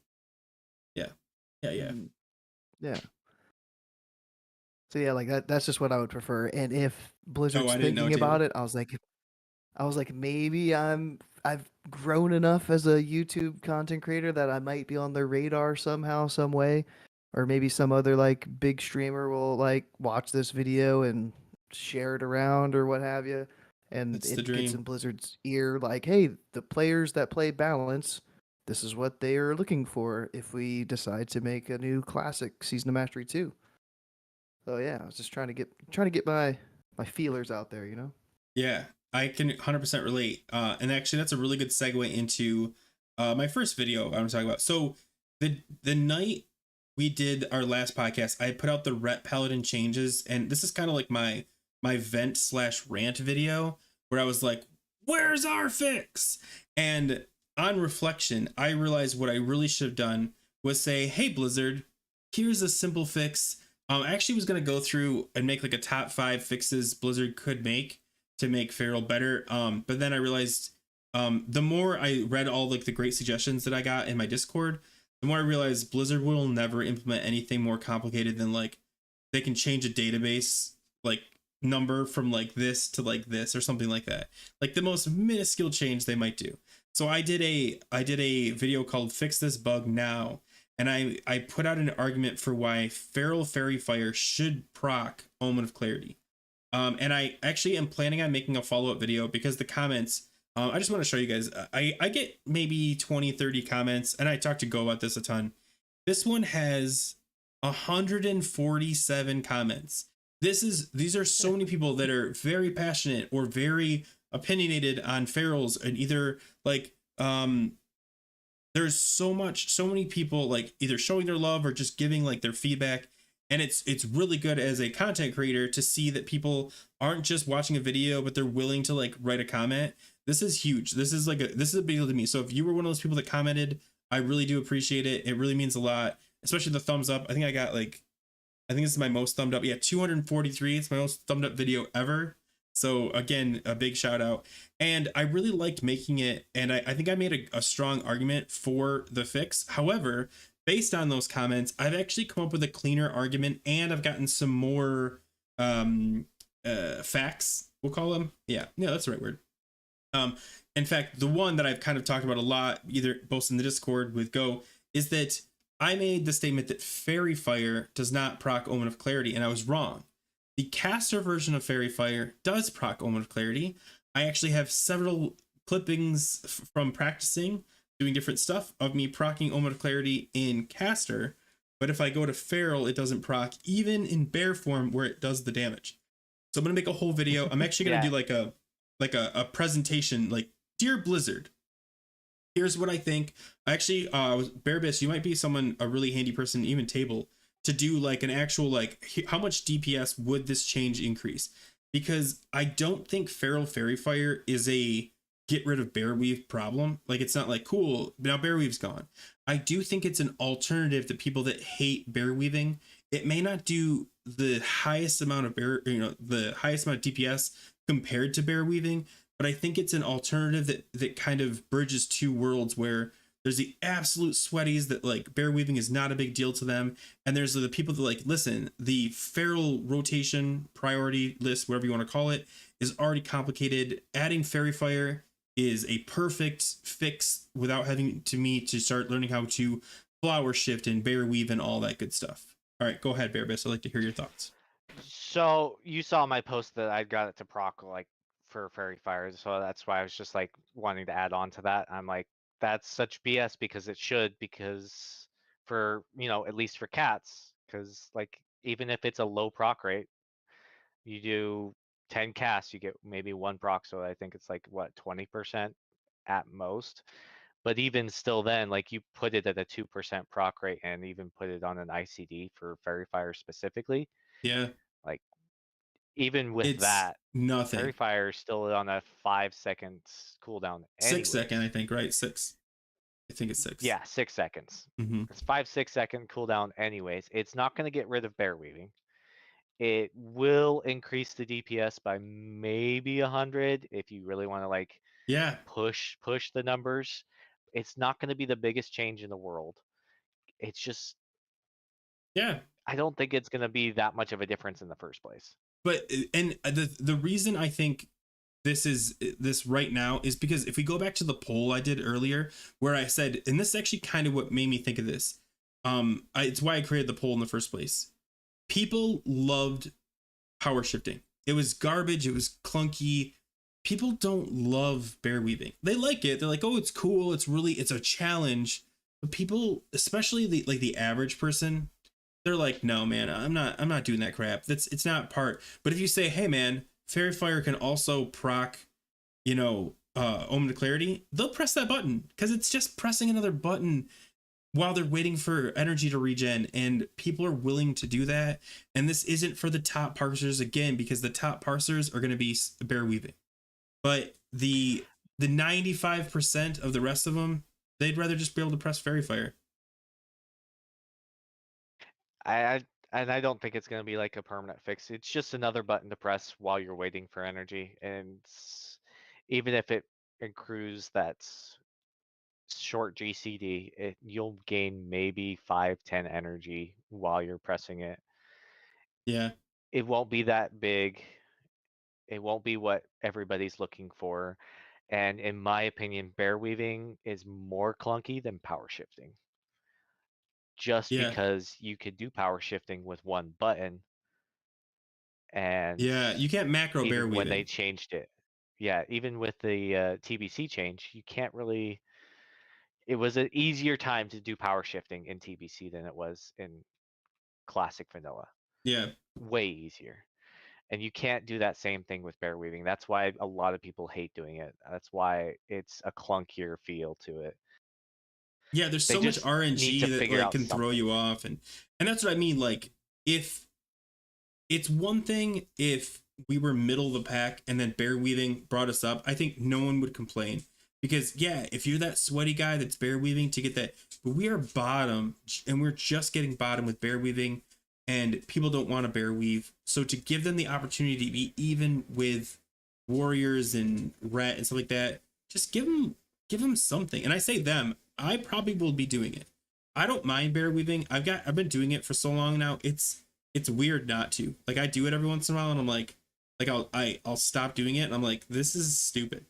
But if I were be able to press a Fairy Fire button, I'd try it. I would see how it goes. Or if I'm not in the mood to absolutely dead beeline focus, like there's some fights where the mechanics are a little bit more complicated and trying to bear weave is just just too much. I'm like, okay, I'll just Fairy Fire this one. It'll be better DPS, but it won't be top. And I think everyone will be fine with that. I know if I started to try to bear weave, I would also try to snake weave too. Like, I wouldn't be able to just dip my toes in it Yeah, you gotta do and it just all. pick one of like the options. Yeah, I would have to either go full out and commit to everything or not do it at all and just sit Yeah. in cat form. And then And I wouldn't you're want to like, just sit in cat form. then you're talking idle And that's why swapping, my raid which loves me, because every DPS spec I try and pick up, I go all in. That's mhm. just the only way to do it. I like what Lazarus said. I don't know if you read his comment. It's very funny because I can 100% relate to that. So you'll be sitting in cat form. You don't get any omen procs, nothing.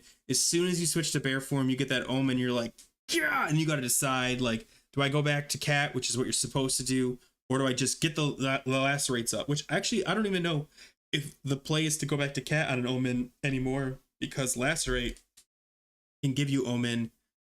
I don't know, and it sucks. It absolutely sucks. Bear weaving, regardless of if it's the number one, is not the thing. It's not the thing. it was a solution to, it was a short-term solution to a problem that Blizzard never fixed. That's the summary. But again, look out for the video. I will be making follow-up.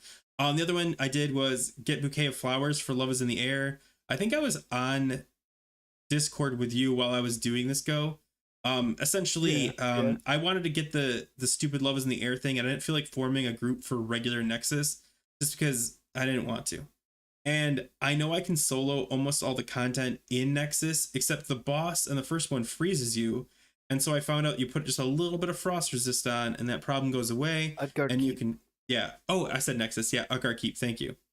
Yeah. So I did a quick video on that. It doesn't have many views. I don't care. It's just if one day you're like, you know what, I want to know if I can solo that first boss. No, you can't. And then I did a tier 7 versus tier 8. And I know a lot of people disagree with me, and I do think it's going to depend on what's the number, 252. I think 252 pieces are going to actually be a bigger factor than I factored in my video.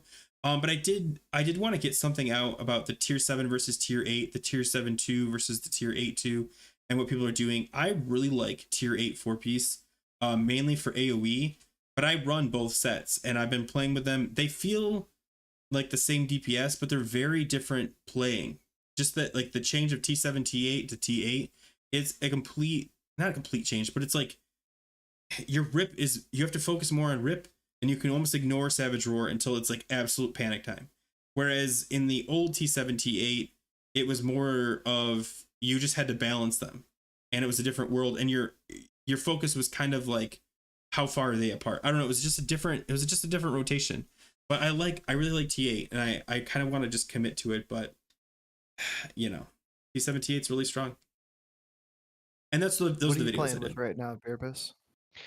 I'm doing tier 7, tier 8 because I have, I think it's the normal mode Thorum 10-man helmets. Yeah. Oh, that's too bad. I'm running the helmet from Thorum, and it actually, compared to a lot of the other ferals that I have been talking to on my server specifically, they're saying like I'm getting 87,500 or 8750 from the set just running full tier 8 compared to tier 7. I'm like, well, I'm not running armor pen, and I'm getting 8850 with my current set sims. And they're like, I wonder, well, what's the biggest issue? Is like, I think it's the helmet that's the main factor. If I got any 252 piece, I would have to swap up to probably full tier 8. But I haven't done the sims for it because I haven't freaking seen any of the drops. that sucks. I haven't seen anything.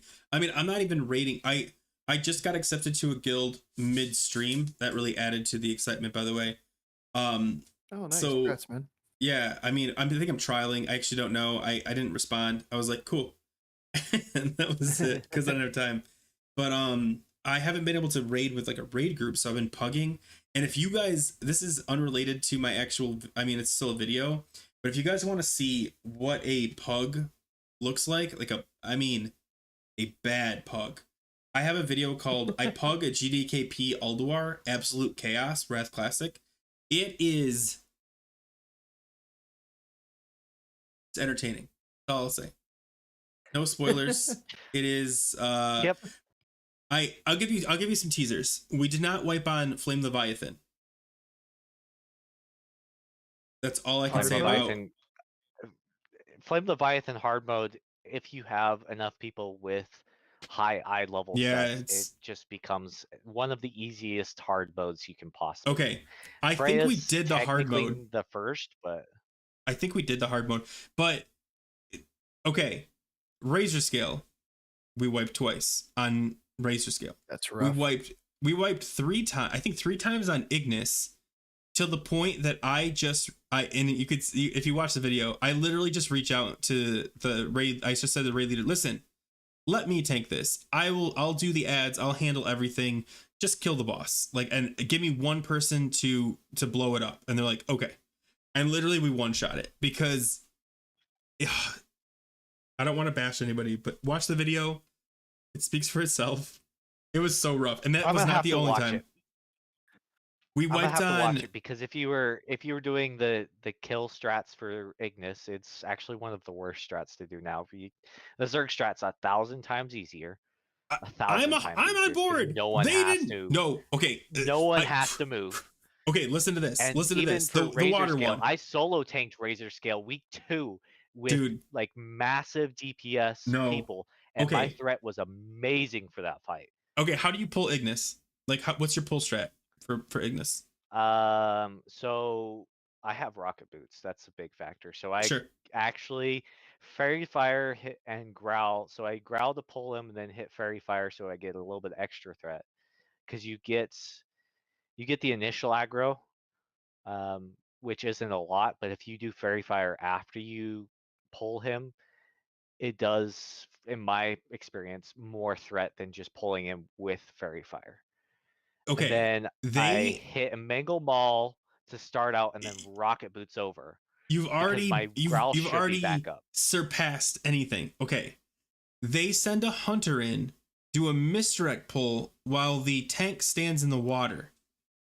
And we just wait the whole time for this dude. I'm like, go get him. What are you doing? What?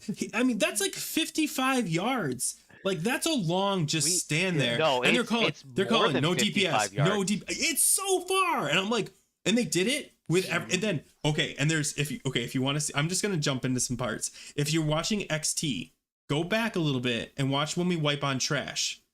I think twice. You know the trash before XT? Yeah, there's 2 packs. Yeah. Yes. With the AoE with the shields. Yeah. Okay. So the tanks were not grabbing the right place. And did you turn that off on purpose? No. Oh, Go just did someone turn their stream on? I turned on my live stream because I'm doing ZG. Oh, it pushes Go's screen. Oh shit! Oh, I can no. turn it off. My screen. Yeah, sorry. I can if you want to leave it on, I'll just move. No, I'll do it in a minute. Okay. And the XT trash. The raid leader, because the tanks are not understanding what's saying, like, you know, the technicians, he marks both the technicians. He marks them Skull and X. He's like, you guys got to kill those guys first. No big deal. He marks Skull. The first tank charges to a non-marked target, and then the other tank, who is a paladin, does a Avenger shield on a different target also, neither one of them hitting Skull. You'll never guess what happens next. Oh, God. Everybody pulls thread on Skull next. Yes, because neither tank picked the actual target. Never guess. Oh my God. Never guess for me is not a thing. Like, it's not a thing. I already know what's gonna happen when they don't target main target. And then if that wasn't bad enough, one of our DKs pulled the boss in the middle of the trash. So we technically did wipe on XT, but only because a DK icy touched the boss on accident. I love those tab targeting people. Love them. I'm trying to think what we didn't wipe on. We didn't wipe on Flame Leviathan. I looked at your logs, and your kill times are twice as long, if not longer, than our kill times. It's insane. You 8-minute, 21-second Iron Council. Yeah, but who was the top DPS on most of these boss fights? I was the top DPS. Hunter. No, false. Maybe with like maybe on the logs, but on Ignis, my DK. I was tanking. You were tanking. Look at the wipes. I was number 1 DPS until I tanked on Ignis. It was so great. If you guys want to be entertained, sorry, it's way off topic, but this video, I pug a GDKP, and I had somebody named Christina, who's a regular that hangs out on my stream. She was like, never do that ever again. It's so painful to watch. I was like, that's all I have right now. I have pugs and GDKPs. This was a pug GDKP. Ugh, never again. Never again. Sorry. Anyway, that's all. That's all I want to talk about. Wait, how do I click on that? Let me see if I can. I did get a 252 piece. So I've been rocking. I switched from 4-piece tier 7 to 4-piece tier 8 as a boomy, and the gloves that I have right now I think are 2, 4, 5, 10-man hard mode loot. And now I've got like a different slot though. So the 2-5 2-piece are shoulders. Now I've got to try to like get the tier gloves, which I'm like sixth in line for. But that makes me want to go to VOA now, which I wasn't really like planning on doing VOA. Why? VOA is easy. Yeah, like if the guild wants to do it, I'll hop on there and do it. But now, like I'm actually hoping to get these gloves out of there so I can use my 2-5 2 shoulders. I'm still doing VOA pugs, and every time I'm in a pug on any of my tanks, I just tell them I'll solo tank it. Just grab, DPS and 3 healers. That's all we need. That's all you need. Mm-hmm. For 10 man So or I'll solo 25? tank it. Both. I will do it for both. The both. So I It did. does not matter. I will solo tank it. I solo tanked 25 man because the other tank just disappeared. And it was fun. It was chaos because I didn't know why like the tank wasn't pulling off me, and I was like, oh well, but yeah, it was fun. Nice dance. I'm trying to get. back. Oh my god. Oh yeah. I'm like, what are you celebrating? You've been here this That's my whole happy time. dance. Been here the whole time. All right, I gotta find. There it is. It's up there. This is so hard to do. Yeah, I know. I hate it when Like I have to it's do it. like I can't even describe how weird this is. Okay, let me.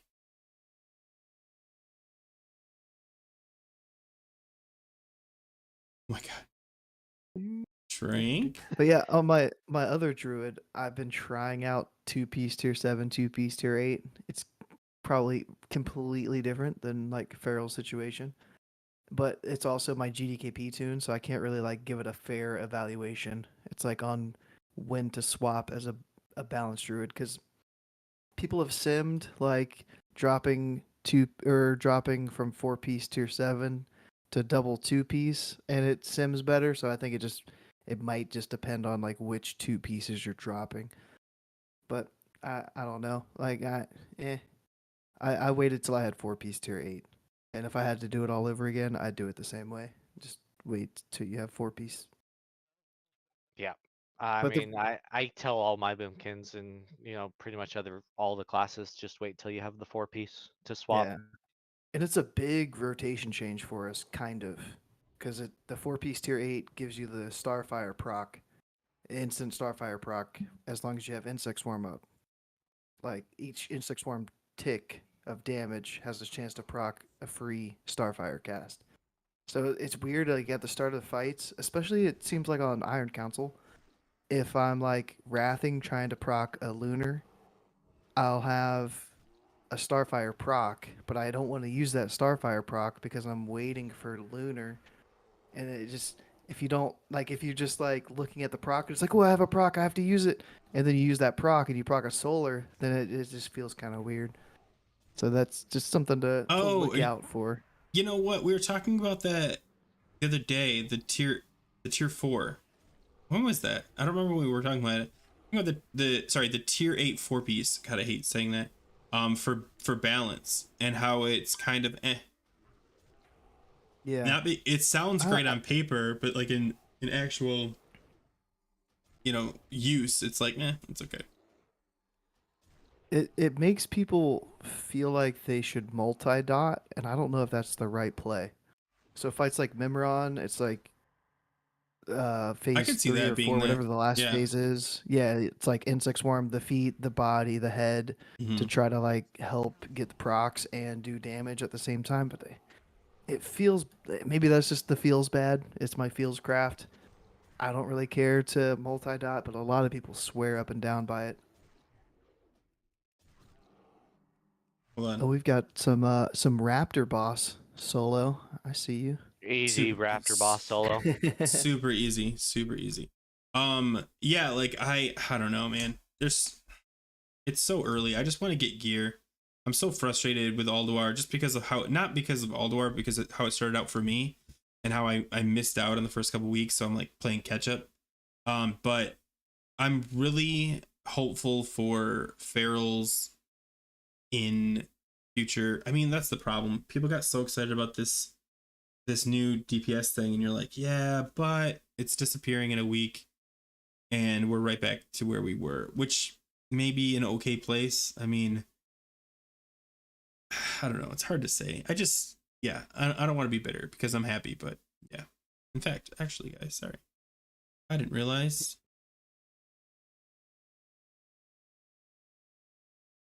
So what have we recently been doing in WoW? I was thinking like some raid progression. Like what hard modes have you two gotten to do?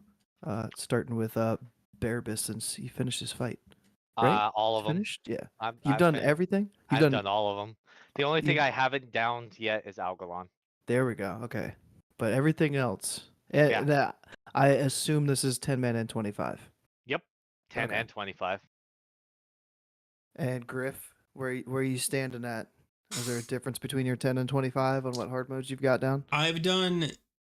So I ran with my guild 2 weeks ago, like before I left, and we did a bunch of hard modes, but we did Freya hard mode, I think Thorum hard mode. We couldn't get Hodier hard mode. Yeah, but like just kind of like this and that. Nothing. We skipped like XT. We skipped a lot of them, mostly because we had a lot of alts with us. We just had the DPS for a lot of the DPS checks. But yeah, like in this last week, no, there was no hard modes to be had, mainly because I was with some rough groups, but hopefully I'll be jumping into the hard mode mindset pretty soon. Yeah. Well, we just got Flame Leviathan hard mode down for the first time yesterday. Wow. It was our first time attempting it. Yeah, it's super easy. And it took like 3 or 4 attempts on it, I think. Really? And we got it down. Yeah. So I did it. We definitely didn't one-shot it. Oh, we did it and we one-shot it, and pretty much all they said was just don't go through the beams. And I said, okay. And everything was fine. Like, I mean, I don't think they even shot people onto the thing. Like, I think they stacked the demolishers, just fed them a ton of pyrite and just blew them up. And then just ran away. Like for non-hard mode, that's how we did it. But for hard mode, we've only been sending 2 people up instead of 4. Oh yeah, so that was like a change. Yeah, that was a change I wasn't ready for. Just was like only sending 2. Yeah. Do you swap to your highest gear score pieces? No, because I'm getting sent up there, so I want to have my actual gear on.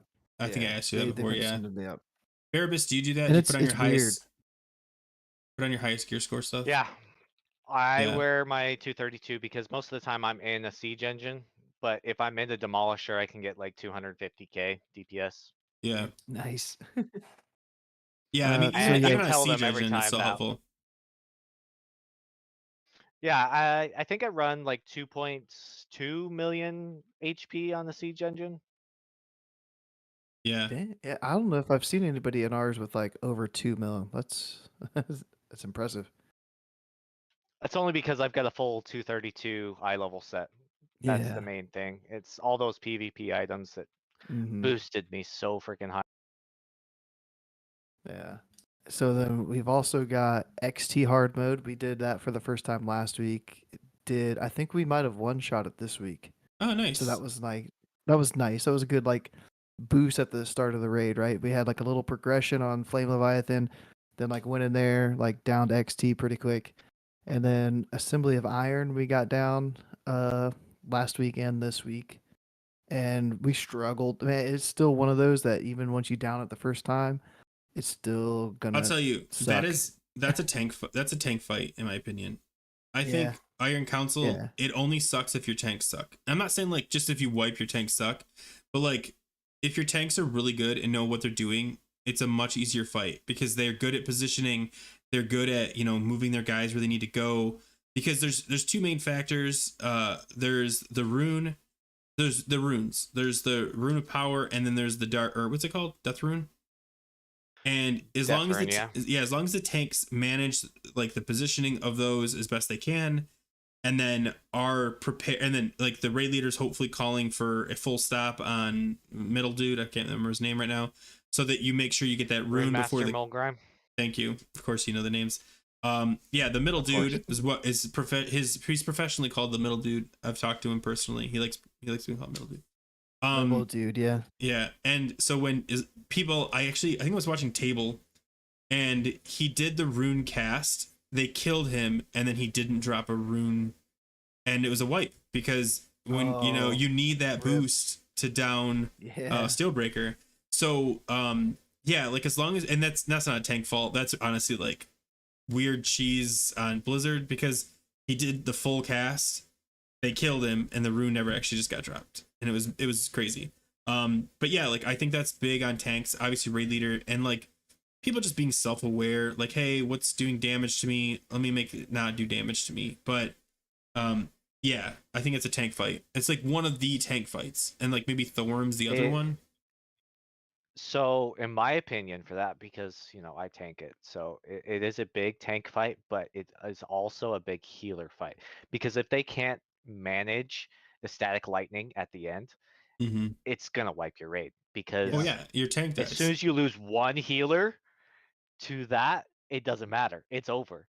Unless you have a Mortar Strike up and you still have all your DPS going hard, you're gonna start slowly like Healing killing him. healers, yeah, and just healing him to full. So knowing your healer positioning and your tank positioning for that fight is the best thing because it's definitely a positioning fight. Like if you can't position your healers correctly, then it's gonna be a wipe.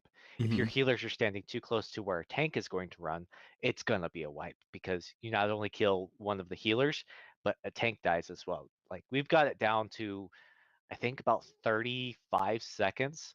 So we put a soul stone on the main tank. He runs out. I run out after mine's about done too. And like if he doesn't come back up and we lose another person, it's over. Can I ask you, Bearbis, at the end, like switching to Steelbreaker, like you've got your last blue rune down, you kill the middle ad because that's what he likes to be called, and then you're pumping on Steelbreaker. Does the Steelbreaker I've heard gets bigger? Like, does his melee what's it called? What am I thinking of? Fusion punch. His attack, no, does his attack box, like his attack circle, does that his hitbox? change? And so, yeah, does his hitbox change, like when his size changes, or No, it doesn't no? change. Okay. He does get slightly bigger, but his hitbox doesn't change. From what I've seen, just from tanking him, his hitbox does not change. It's still a rather large hitbox, but it's a weird one because even for melee, you kind of want him just like very, very slightly to where his foot is still kind of touching the rune, Yeah. which it throws everybody off. Unless Yeah. you Yeah. have the weak aura that says move him from the rune, there's still some tanks that don't move him from the rune and just get clapped because of that. Okay. Because yeah, that's one of the things that like our tank, I don't say struggles with, but like might have a little bit of an issue with is like trying to get that perfect spot where the melee can still attack the boss and be in the blue rune at that last transition. In my opinion, out of all three of those bosses, the one that has the weirdest hitbox and the one that wants to move the most is Rune Master, the middle guy. Okay. He Yeah, let's moves say the who's Rune most out of all Master? of them. He moves the most out of all of them, and he wants to reposition the most. That I've done all the tanking for. He just wants to move the most. And the best thing I can say for tanks on that fight is instead of moving him back into the rune and then out, is just to sidestep either left or right. Like face your camera so where the rune is in the middle of the screen, and you move him 2 steps to the side, either direction. Melee can still hit the other rune. Okay. Yeah, that checks out. So other hard modes here. Hodir, Hodir, the ice boss with everybody that's frozen. Somehow, like we had progression on it last week, we one shot it this week, like right at 2 minutes. We were pumping. It was looking good. We were like way ahead compared to where we were last week. So we like full sent it and one shot oh dear hard mode out of nowhere. It felt great for the night that we were having. Like that was sick. Have you tried it at all, Griff? I mean, we always try it. We just never come close. The closest we came was 26 seconds over, and that was I want to point out though, um, that fight is all about non like anytime you put all that ability into DPS hands, it's tough because you're not asking the tanks that are used to doing stuff to do something special. You're asking healers to do something special, which they're sometimes used to. It's literally random DPS will get a buff and they need to give it to people, and sometimes they suck at it. And so you, as long as you get those Well, buffs to be not sucky and everyone to switch to the frozen dudes as soon as possible, like that's not tank stuff, that's not healer stuff, that is the DPS. And I do think like it's probably one of the harder fights to get a hard mode for pugs because oh yeah. the first people you pull are for pugs are the DPS, and you don't care. Gear score, cool, come on. You know what I mean? And like, okay, do you know what you're doing here? Do you know like what it means? What you know, they don't care. You could explain it to them 1,000 times. Pugs don't care. So your guild got it because it's not hunter. You know, like you're okay. I don't know how often you guys pug, but you tend to call people by their class name when you're irritated with them. Come on, tank. Come on, hunter. Come on, rogue. You know, like you're not even gonna waste your time saying their name. But with a guild, it's you can't ever do that because A, it's kind of a dick thing to do to your own guildie, but B, because you know who they are. You know, Iverson or Boblo one or whatever he calls himself. You know who they are and you know how they need to play, and they choose not to. And so like there's so much better. That's such a better guild run fight than a pug run, like 100 times better. So Yeah, Bearbiz, let easy. me send it over to you.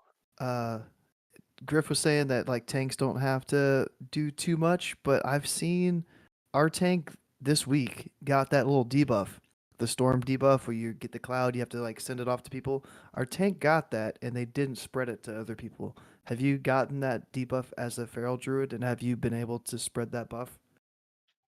Yeah, it's Y- very easily Rocket boots, spreadable. bro. Rocket boots. Even yeah, as a tank, I don't know. I rocket don't boots, rocket boots are your best thing. Like you can reposition the boss so that technically ranged is closer, but you're still the closer target and they're not within melee, and still hand out the buff.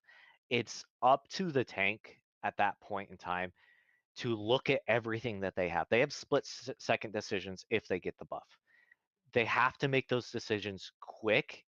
If they lag at all, then it could be over. It could be the make or break of that fight Yeah. specifically. So you have to have the tanks that are constantly looking at everything and knowing where all the positions are, knowing where they need to move the boss if they need to move the boss, Would and you being Yeah. say able to do that. would you say would it be better if the tank just said, "Hey, I have the debuff," and ranged like went to the tank, No, Nope, or they won't okay, nope, step out of that nope, beam. You ever see a caster nope. move out of the beam when they're in one? No, they're not going anywhere. You go to them or It's hey, not nothing. I it's not even the beam. It's not wanted to even the make beam. sure. It's the campfire. Sorry, The campfire buff the is more campfire too. Yeah, important than any other buff in that thing. If they get the campfire and the beam, yeah. it's going to put the buff up faster. They're going to do more damage as a caster. You, as a tank, need to make that decision to move yourself to your group that you're specifically giving that storm buff to. If you don't, you're going to end up wiping on that boss because you didn't hit the hard mode timer. Hmm. Okay, Yeah. I like I it. think I like it. That I means de- I just get to zone out and pump. stand I like there. it. Yeah. Well, unless you get the buff, then you got to go give it out. But You hopefully, people are stacking with Yeah. you If you're because in that pumper group, you're just standing there anyways as a caster. yeah, But it's a melee. It's not very much of a melee fight because the casters get the extra buff from the campfire. 100%. So you want to give that out to all of your casters as much as you can, especially the group you designated to be that pumper group. Yeah. And for that fight specifically, depending on how many casters you bring, could be the make or break moment of getting that hard mode down. If you bring a good balance between physical DPS and casters, you're probably not going to be pushing that timer in the first place. I'll also say that I'll go further and say melee are a support role on that fight. They're not the pumpers. They're not like, like you get those certain, people that are just like top parses and they just kind of like they strut in. Well, if you're a melee, like if you're an unholy death knight, shut the fuck up. If you got the buff, you better go give it to the right people, because like you're a nothing in this fight. It is a caster friendly fight.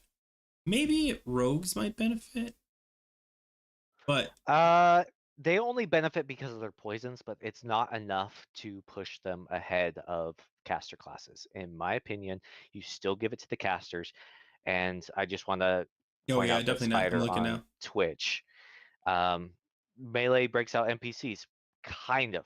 You, depending on the caster class, so like fire mages, warlocks, they want to put their dots up on those to get extra procs and to do extra damage because of those extra procs. Like they want to help break them out as well. But as a caster, you kind of want to hard focus the boss as long as that Singe debuff is up. Because as soon as that Singe debuff is gone, it's a wipe. You lost your 25 stacks. You lost all your extra spell power that you're getting from those stacks. Yeah, you bring might as 7 well locks. wipe it and try again. So is that a feral druid, like DPS feral druid's job is during the frozen phase to break out the NPCs? Hell think it's- no. I'm gonna No? tell you right Oh, now. okay. Hell Okay. no. What does the feral do? No. Okay, I disagree. I think it is everybody's job, understand. but I only think feral should be responsible for close by ones. Like if it's across the map, come on, man, do some work. But if it's like if it's 10 yards away, brings get it it up to your tank. That's brings fair. it up to your tank again. Because ferals are the worst targets to choose to swap to anything. The worst. No matter what you think of, they are the worst single target swappers.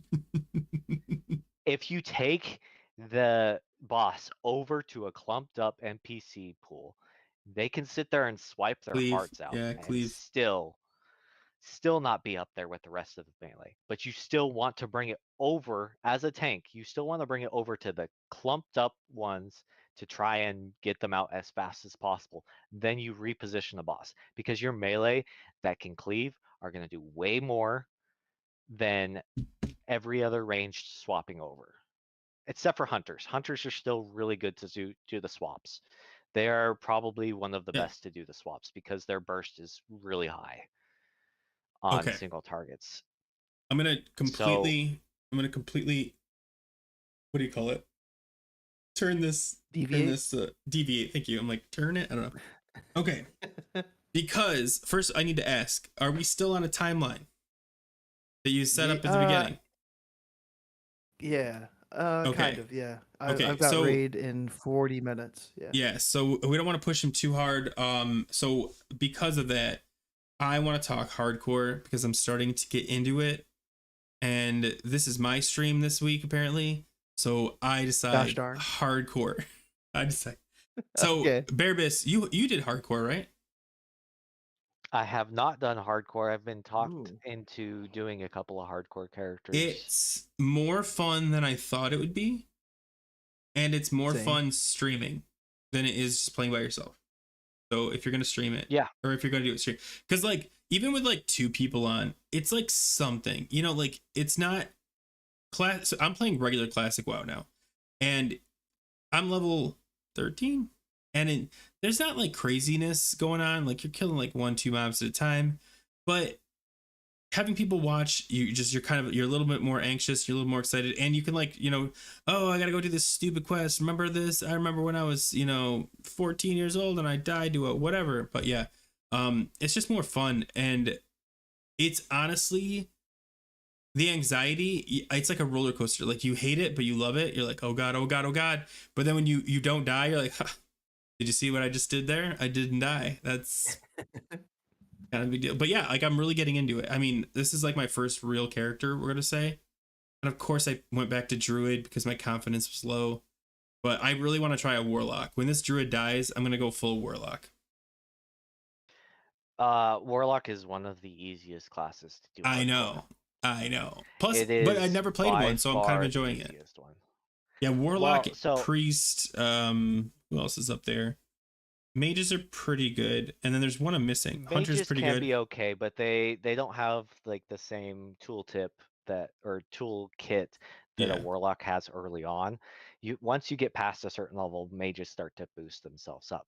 But warlock is the easiest one to do it on, um, in my opinion, just because I leveled a warlock. Granted, this was on my actual server.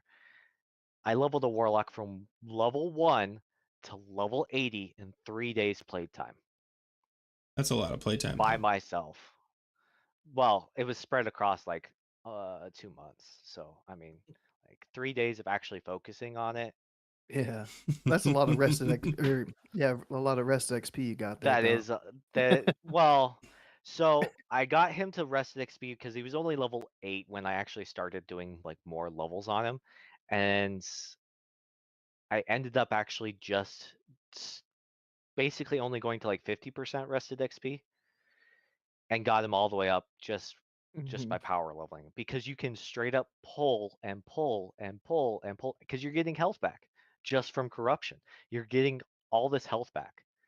As soon as you get siphon life, it just becomes miles faster. Yeah, I definitely think. Um, I definitely think anything that has a pet is instantly easier because like you literally yeah. have not just a shield but literally another thing that you can send far away, and it's like a taunt. It's like it's so many things, and especially void walkers because you can also do like the void sack, and then you do have a shield. And yeah, warlocks are good. Hunters I think have the same Plus kind of their like death coil. ability. Yeah. Plus Well, not their only death that, coil. they Oh, have, I mean, so many things. They have just like I was doing fear swapping, fear, and letting my pet fear just kill kiting. stuff. Yeah. Fear Letting my kiting. pet kill. And then I died. Because I pulled too many.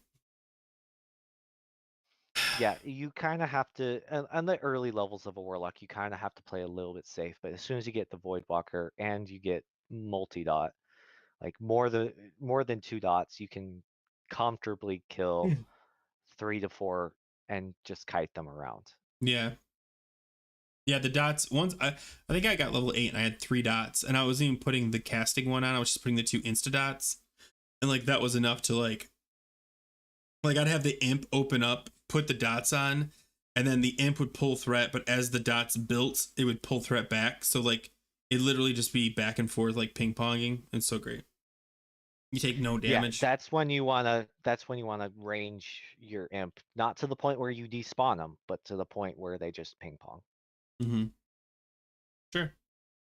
Yeah, but how are you doing with So I've hardcore? got yeah, I've got up to level 17 again. So I've died a couple times, and the first death was because I like tabbed out, which hardcore rule number 47 is never tab out without logging out. So that was like the first one. I don't even remember what the second one was. I think that rule is actually log out or tap out Log out. There you go. I like that one. because it's either you log out or you're just done with that character. Yeah, yeah. It was done. And I was having flashbacks yesterday of that. I still have PTSD of that death. And that was like a month and a half ago. But yeah, I'm back up to level 17. I'm playing on Wrath, not classic era. So I'm kind of like by myself, but I like playing by myself. And one of the things I'm gonna do is like Table Slam has his only caves.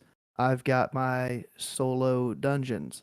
So I died a couple like a week ago, I think now, in RFC trying to solo it, and I had finished everything. I killed all the bosses, and I was trying to complete one of the quests that I'd skipped a mob back at the front of the dungeon. I was going back to the front. There was respawns. I got greedy. I tried to use like an evade spot, and I missed the ledge to jump onto to get the evade, and too many mobs around me, and I died. So I've got to go back. I got to get redemption. I'm close. Hopefully by this weekend, I can get back into RFC and solo RFC. I thought last week or last month they fixed a lot of the evade spots. So for Wrath, yeah, like I think Wrath has a lot like different like evade spots than Classic Era.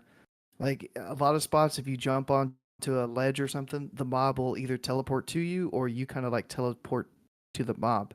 But this one in RFC, somehow it's like jumping off of a cliff down onto a ledge, and maybe that has something to do with it. But like if you land on this ledge, then they will evade. Maybe I need to let Table know about this one, and he can make a video on it for cave video number 3. And then I want to keep on like soloing dungeons. I've soloed most of Dead Mines. I ran out of time the first time I tried to do it, and that was the only time I've tried to do it. But I soloed all the way to the ship at the end, and I soloed Cookie. But I didn't solo the top 2 bosses like Van Cleef himself and the little like 3-pack patrol. I didn't get to like attempt them either. So I kind of want to go back into Dead Mines. One of my deaths was an Alliance tune in Stockades. I didn't pull some of the side rooms and one of the ends of the hallways, and the boss pulled, or I pulled the boss, and then the side rooms pulled too because I didn't clear the side rooms. So like lesson learned. But I'm Horde this time, so I don't think I'll go into Stockades. But yeah, like that's what's been giving me fun in hardcore is going in and soloing dungeons. So I think if Table's gonna do caves and you're gonna do like instances, I think I'm gonna try to find 50 different ways to die before level 20. I was gonna do 50 ways to die before level 10 since if you don't know, I died 3 times before hitting level 9. But since I got my druid, I've made it all the way to 13, so now it's gotta be level 20. I have no confidence. And the no confidence is also combined with an instinct to go quickly, which does not help in classic WoW hard mode. I find myself trying to squeeze between 2 NPCs when I should just kill them slowly and go. I spend a lot of time debating on whether I should run away when I should have already run away. Like, maybe I won't die, and then I die. So yeah, 50 different ways. I think it'll only take me like a week or 2 at the rate I'm currently going. So that's pretty cool. So keep an eye out for that. But yeah. Yeah, you get about 2 hours into your stream and then you're dead. And even the one today, I think you had only been live for like 3 to 5 minutes, and I hit the link and you're already like, oh my gosh, oh no, I pulled 2. Is this it? Is this really how it goes down? It was an elite. It was an elite. Oh my god. I was like, yo. I had so many close calls early on, like when I logged in today, because I had been trying to find this elite everywhere. I finally tracked him down, and I pull him, and sure enough, he pulled another one with him, and I was like, okay, I got this. And he just wasn't dying nearly as fast as I thought. And I was like, oh my god. And then it happened again, like 5 minutes later, I accidentally pulled 3. And I was like, And I honestly, even someone in chat was like, if you just calm down and kill him, you realize it's not a big deal. And I was like, I'm already scared. When Slam was doing caves, I thought he was crazy when he actually leveled and learned everything about the cave. And I was like, wow. Yeah, I had the, and Table actually talked about this in my stream. I think it was Table. Yeah, because he sent me the picture. I had to do in Mulgore, there's the one cave with the whatever company, I forget what it's called. You know what I mean? Like you do the wagon quest, you turn it in, and then you have to go and talk and kill like the supervisors and I don't know what it's called. The venture company. I can't remember what it's called. Anyway, I started going up there. Company, yeah. The Venture Go. I started going up there, and I got to the cave entrance, and I just was like, no, and just left instead. I did the quest killing mobs on the outside, but the quest to kill the boss, I was like, not worth it. And even at level 13, I was at 12, and I was right near there, and I was like, no. And Table's like, it's right in the corner, just go in there. And I was like, no. He sent me a map showing me where the boss was at, and I was like, no. Yeah. There's a chest over here too. If you want to get this chest, there's an evade spot here, here, and here. That one's not bad though, dude. That one, for real, it's not that bad. Yeah, it's Maybe so if there was funny. like 2 other people in there and there's like respawns getting forced and stuff like that, it would be So- scary. But if you're by yourself, yeah, dude, send it. Okay, so that brings up Yeah. another point. I'm curious. I was about to go into that cave the first time, and there was so I was level 8 or 9. I was pretty low for the area, and there was a level 14 hunter, and I'd worked my way up, and then he came to the top of the cave and was started working his way in. Level 13 hunter, and I was like, is it okay? Am I allowed to follow behind him, or is that against hardcore? Because I'm really taking advantage of another player. And so for that reason, I also was like, I don't know. It doesn't feel right. Yeah. What's the right answer? Is that against the rules? You talk 50 different ways to feel die like before 20. I swear that's a normal could, experience. It but should be 100. one of the main things of what? No, I don't think so. But like the thing is you want that challenge, so you kind of like don't want to have help. Yeah, I don't So if like you see help somebody that in comes any up way. and starts doing that stuff, it's like it feels bad when people do that though, and they get up there and they start like clearing stuff with you, and it's like, wait, dude, I'm here, like I'm trying to do this by myself. Mhm. Like you saw me here, let me do it, and then you come back and go do another quest, come back when I'm done and do it. But yeah, some people don't have that kind of mentality, and they just, or they're not doing hardcore and they're just trying to quest themselves. I had another situation where I thought that's what Yeah. was happening. Like the one where you have to collect the picks and then break them on the forge up there. Mm-hmm. Okay, so I've been collecting the picks and I was working my way over to the forge. And this warrior who was like 3 or 4 levels ahead of me, he comes charging in, starts killing everything in front of me. And I was like, bro, I don't need the assist. And then he gets up to the forge and starts breaking them too. And I'm like, oh, okay. He's just doing the quest just way more efficiently than I am. I thought he was clearing a path for me, but he was just doing the quest. And I was like, okay, I feel a lot better. Because like I did work my way almost the whole way to the forge. But then what's funny was it taken me like 15 minutes to get up there. I got to the top, he was there. I did the thing, and when I left, everything was dead. And I was like, oh my god, he just murdered so much faster than I did. But yeah. You happy with the hardcore? Yeah, I like it. I like Okay, it because it's better. So I thought you meant like, do I like it? Yes, I do. But also, yes, I'm good. Okay. So one more thing before I gotta bounce. Mhm. You two continue on. Please, I want to talk to this new raid leader and talk to him. So I didn't want to stay on too long either. But yeah. Okay. You were soloing some molten core stuff the other day. Bearbus was just soloing the tiger boss, probably both raptor and tiger. Yeah, I in just CG. did both.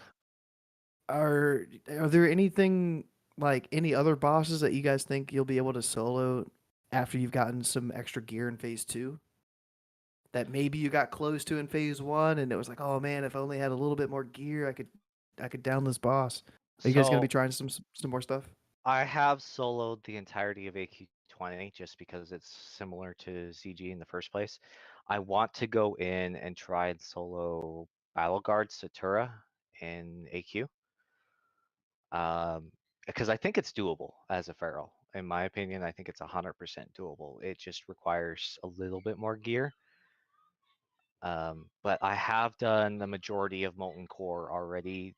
The one that takes the longest, believe it or not, is the guy with the 4 healers. I forget his name. How did you? It Okay, took wait. me You said 30 minutes. 30 minutes to kill it. Okay, hold on. Let's back up. You've killed every boss in Molten Core.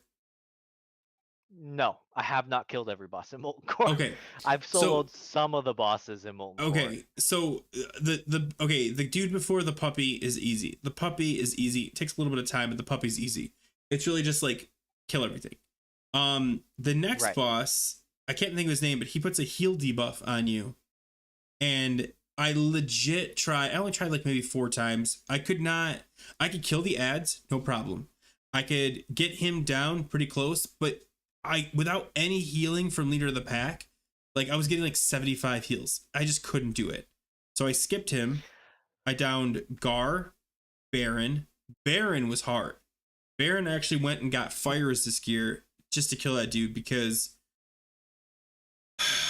he would what's the actual thing called when he hits you? Living bomb. Yeah, he living bombs you faster than my charge can recharge. So I had to use he does it every cloak. 5 seconds. It was stupid. So I was using cloak, and then so even if you're charging, you have to charge while he's ignite or while he's whatever it's called, the thing where you have to get away from him. He does this Inferno. Inferno, yeah, thank you. Like just name them all for me. Yeah, so Inferno, and so I charge something that's doing crazy damage to me. It was so hard. I put on 2-3 pieces of old fire resist from TBC, and I one shot him, maybe 2 shot him, but like it was easy. So then you go up and you get to the healer boss, and I realized Sulfuron Harbinger. I realized what you have to do is what it sounds like you did, and you literally have to burn the mana, or like not even burn, because that sounds like you have a way of getting rid of their mana. You have to out survive their huge mana pool. And I think I went 7 minutes, and they were at like 80%. And I was like, oh my God, I can't do this. And I tried, I was able to kill one of them. So I wore cat gear. I opened and just blew it up, and I was like, oh my God, I killed one. This is it. No, it doesn't change anything. They still have so much mana that it's just full health. So F that. And then I went to Golemag, I think is his name, and they hit hard, man. I could not kill him. I don't know if I was wearing the wrong gear for it. I thought about putting fire resist gear on for him too, but like those 2 dogs are just beating you the whole time. They do a bleed damage which stacks. Yeah. So it's really hard to kill him. Like I even tried to like pull the dogs away from him, but it like without a second person, it's like next to impossible to do that as a feral at this moment. And that's where I was like, okay, well, if I can't do that, I'm not gonna be able to do Major Domo, and I'm not gonna be able to unlock what's his name? Ragnaros, thank you. But yeah, you can do Major Domo like without after doing the I rest? pulled somebody in. No, you have to do the rest, but you can do Major Domo solo. I had to pull one person in to kill Gehennas, to kill Golemag, and I think that was it. Because Sulfuron, like I sat there for 30 minutes. It's attrition, yeah. For just the nutrition fight. Like after they lost all their mana, and it was like 12 minutes in, but they slowly still gained mana, and I just couldn't kill the ads fast enough. So I had to focus one at a time in order to nuke it down fast enough once they start losing mana. Because I did just the cleave strat, just sitting there hidden swipe and just trying to put as max last rate stacks up as I could, but that wasn't enough. So I had to hard focus one of them at a time. That's why it took me 30 minutes to do it. Yeah, it was fun to do. I'll never do it again. I'm not going back there ever again. I want to do Onyxia. That's my next like thing on the list is do solo Oni. You can't anymore. I thought you can until phase 3. I thought they were going to remove it in phase 2. I thought that was. You can do so. Onyxia is definitely soloable. Like we go in there right now, you could do Oni in like a 30-minute fight, and you won't lose enough HP. And I think you have to wear a little bit of fire resistance, but sometimes you can get away with it depending on your RNG. Yeah. But Oni is definitely doable right now with our current gear setups. Like after you pass phase 1 gearing, it's just a long fight. BWL, you could do everything in there. It's just Veilstraz. How do you do the first boss? Next to impossible. How do you do the first boss? So I remember doing it in Wrath, and you can just control him, and all the ads just go up to him, but if you were quick enough at it, you can actually get all the eggs before he dies, but then he just heals to full. Oh, okay. You just have to know the kiting pattern to do it efficiently. I'll have to look Once into that. you I don't know if I'll do understand BWL. that, once you understand that, Razor Gore is super easy. Good luck getting past Veil of Straws. Oh, really? Yeah. Because of Oh, the because bomb. it's instant death. Yeah. Is it instant death? It's instant death. Yeah. It is instant death. You got to beat the DPS check, I guess, huh? Yeah. Yeah, you have to beat the in DPS bear check. form. Oh my god. You technically could do it in cat form because It her wouldn't attacks are matter. slow enough, but it just doesn't matter. I still have like Resto not weave. nightmares, but I still like think of like all the times we wiped and everyone getting angry because of world buffs. And like I remember doing the ghetto hearth to Ironforge to get the summon back because I'm like, nope, don't want to die, don't want to lose my buffs. So we literally anybody that was gonna get the buff would just hearth out. Or we drop a port, I Can think. you do that on? Can you do that on Iron Council before the tank dies? Can you have them just hearth it out? Depending on how long their debuff still has left, yes, you can definitely do it. I might have to bring that up to the raid lead. Yeah, good luck. But the issue is like you might as well just rebuff in the first place. It's not like Yeah, there's no stuff's world buffs. expensive now. There's no world buff, so There's it's no not world like a buffs. crisis. Well, I mean, technically, so the with the boss doesn't Valentine's get healed. event, No, you could pump those back up. it's actually more detrimental to do it that way. The only way you can pull that off is if you can kill the boss in 30 seconds or less. The only way you can pull that off. Because the first tank, I think, has a 25-second timer. Then the second tank has a 15-second timer. You have to kill it in 30 seconds or less. You can have a port dropped while you're killing the second boss, so you can just take the port. You can't drop ports in combat. Are you sure? Yeah. We need to find out. Ports in combat. Makes sense. All right, hearth you in want to go combat. find out? Let's You have a find out, mage? shall we? Yeah. Sure do. I sure do have a mage. All right. Like, Well, yep. the screen is all matter of yours. fact. I mean, a small version of it. I can click on. But let me put you as the primary. Are you doing anything? Because your screen's not moving. No, my screen's not moving because I'm trying to swap over to my mage, and sometimes my WoW likes to crash. For this time, we'll. Well, I gotta we'll leave bounce, it. guys. While you guys are getting that set up. Thanks for cool. I having didn't me, know Griff. this. Thanks for taking over tonight, dude. My Yeah, no problem. internet is still frustrating me. Hopefully, my internet is better even for tonight because I got a 10-man coming up. That's why I got to bounce. Yeah, But, man. Take care. Good luck. I'll see you all next fix it. week. See you guys. Cool. Yeah, thanks, man. Great having you on, Bearbis. Yeah, I man. love the chat, dude. See ya. Am I in here twice? Oh man, because the circles. This is cool. Yep. Because my stream crashed, so I will switch it to you. I'm loading up a new client. This will work. This is best. I really hope the Go returns for future episodes.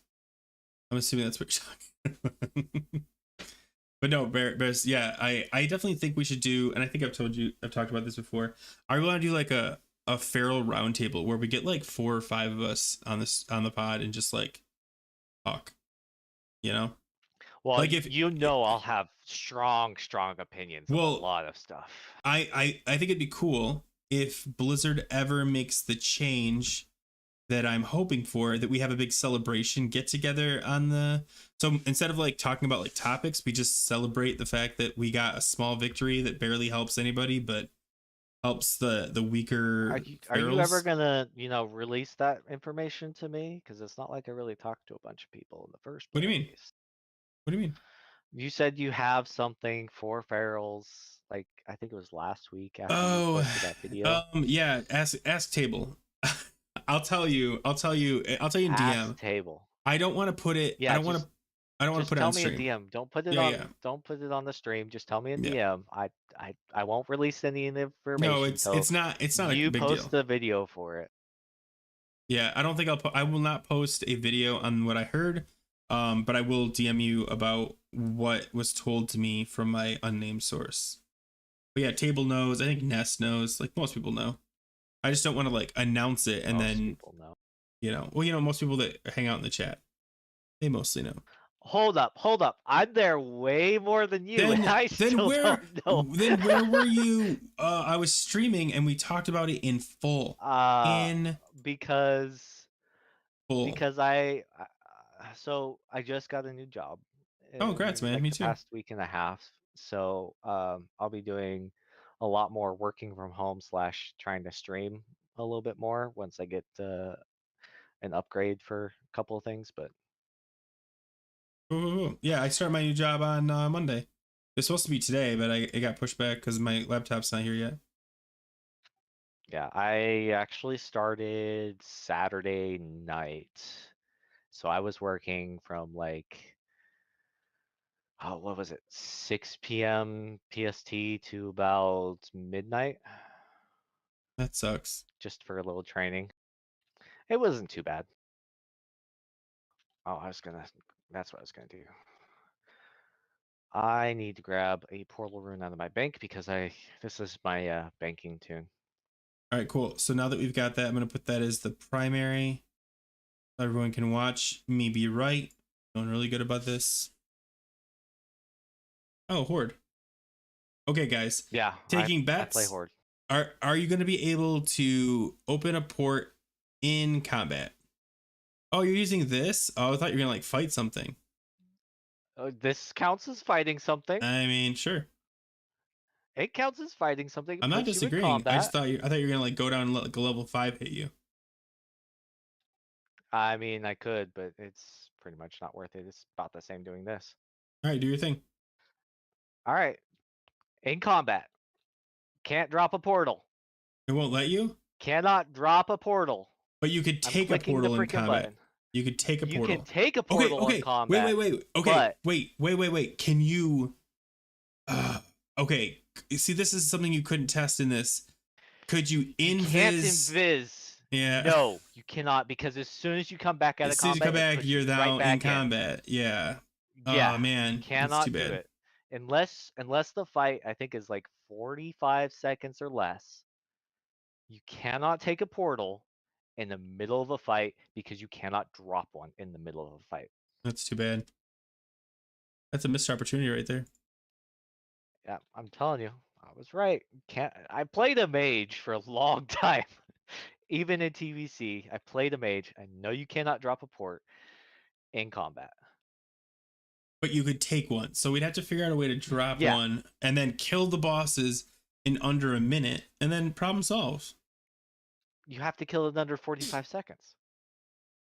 You have to Doesn't kill all 3 bosses in under 45 seconds. Doesn't the port last a minute though? No. The timer cooldown, I think, is like 50 seconds, but it disappears before. Like, okay, it's a minute. So I guess you still have to kill it within a minute. Yeah, and then click.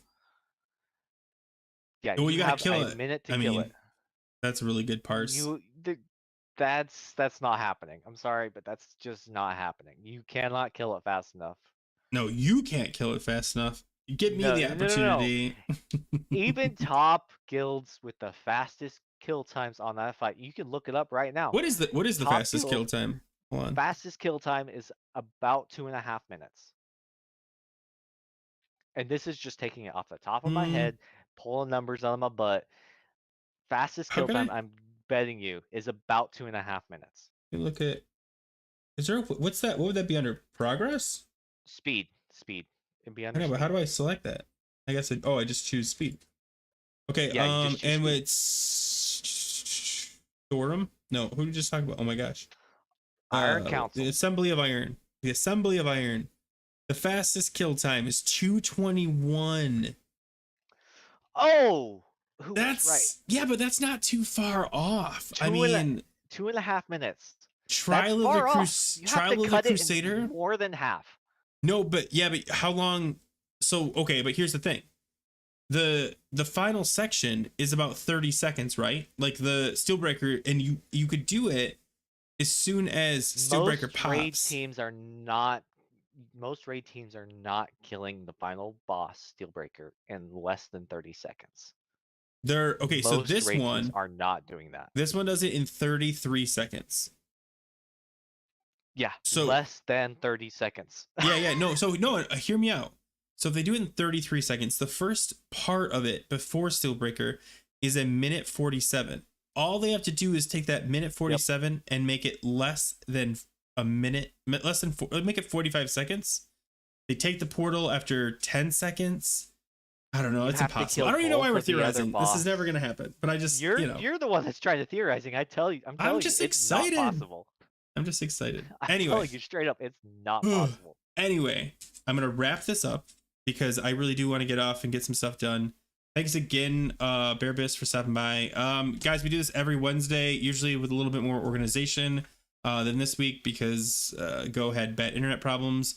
Thanks everybody, thank Bearbis for saving the day and hopping on and giving us something to talk about because I felt weird by myself out here. But yeah, guys, thanks for stopping by. I'm going to wrap this up. See you guys next week.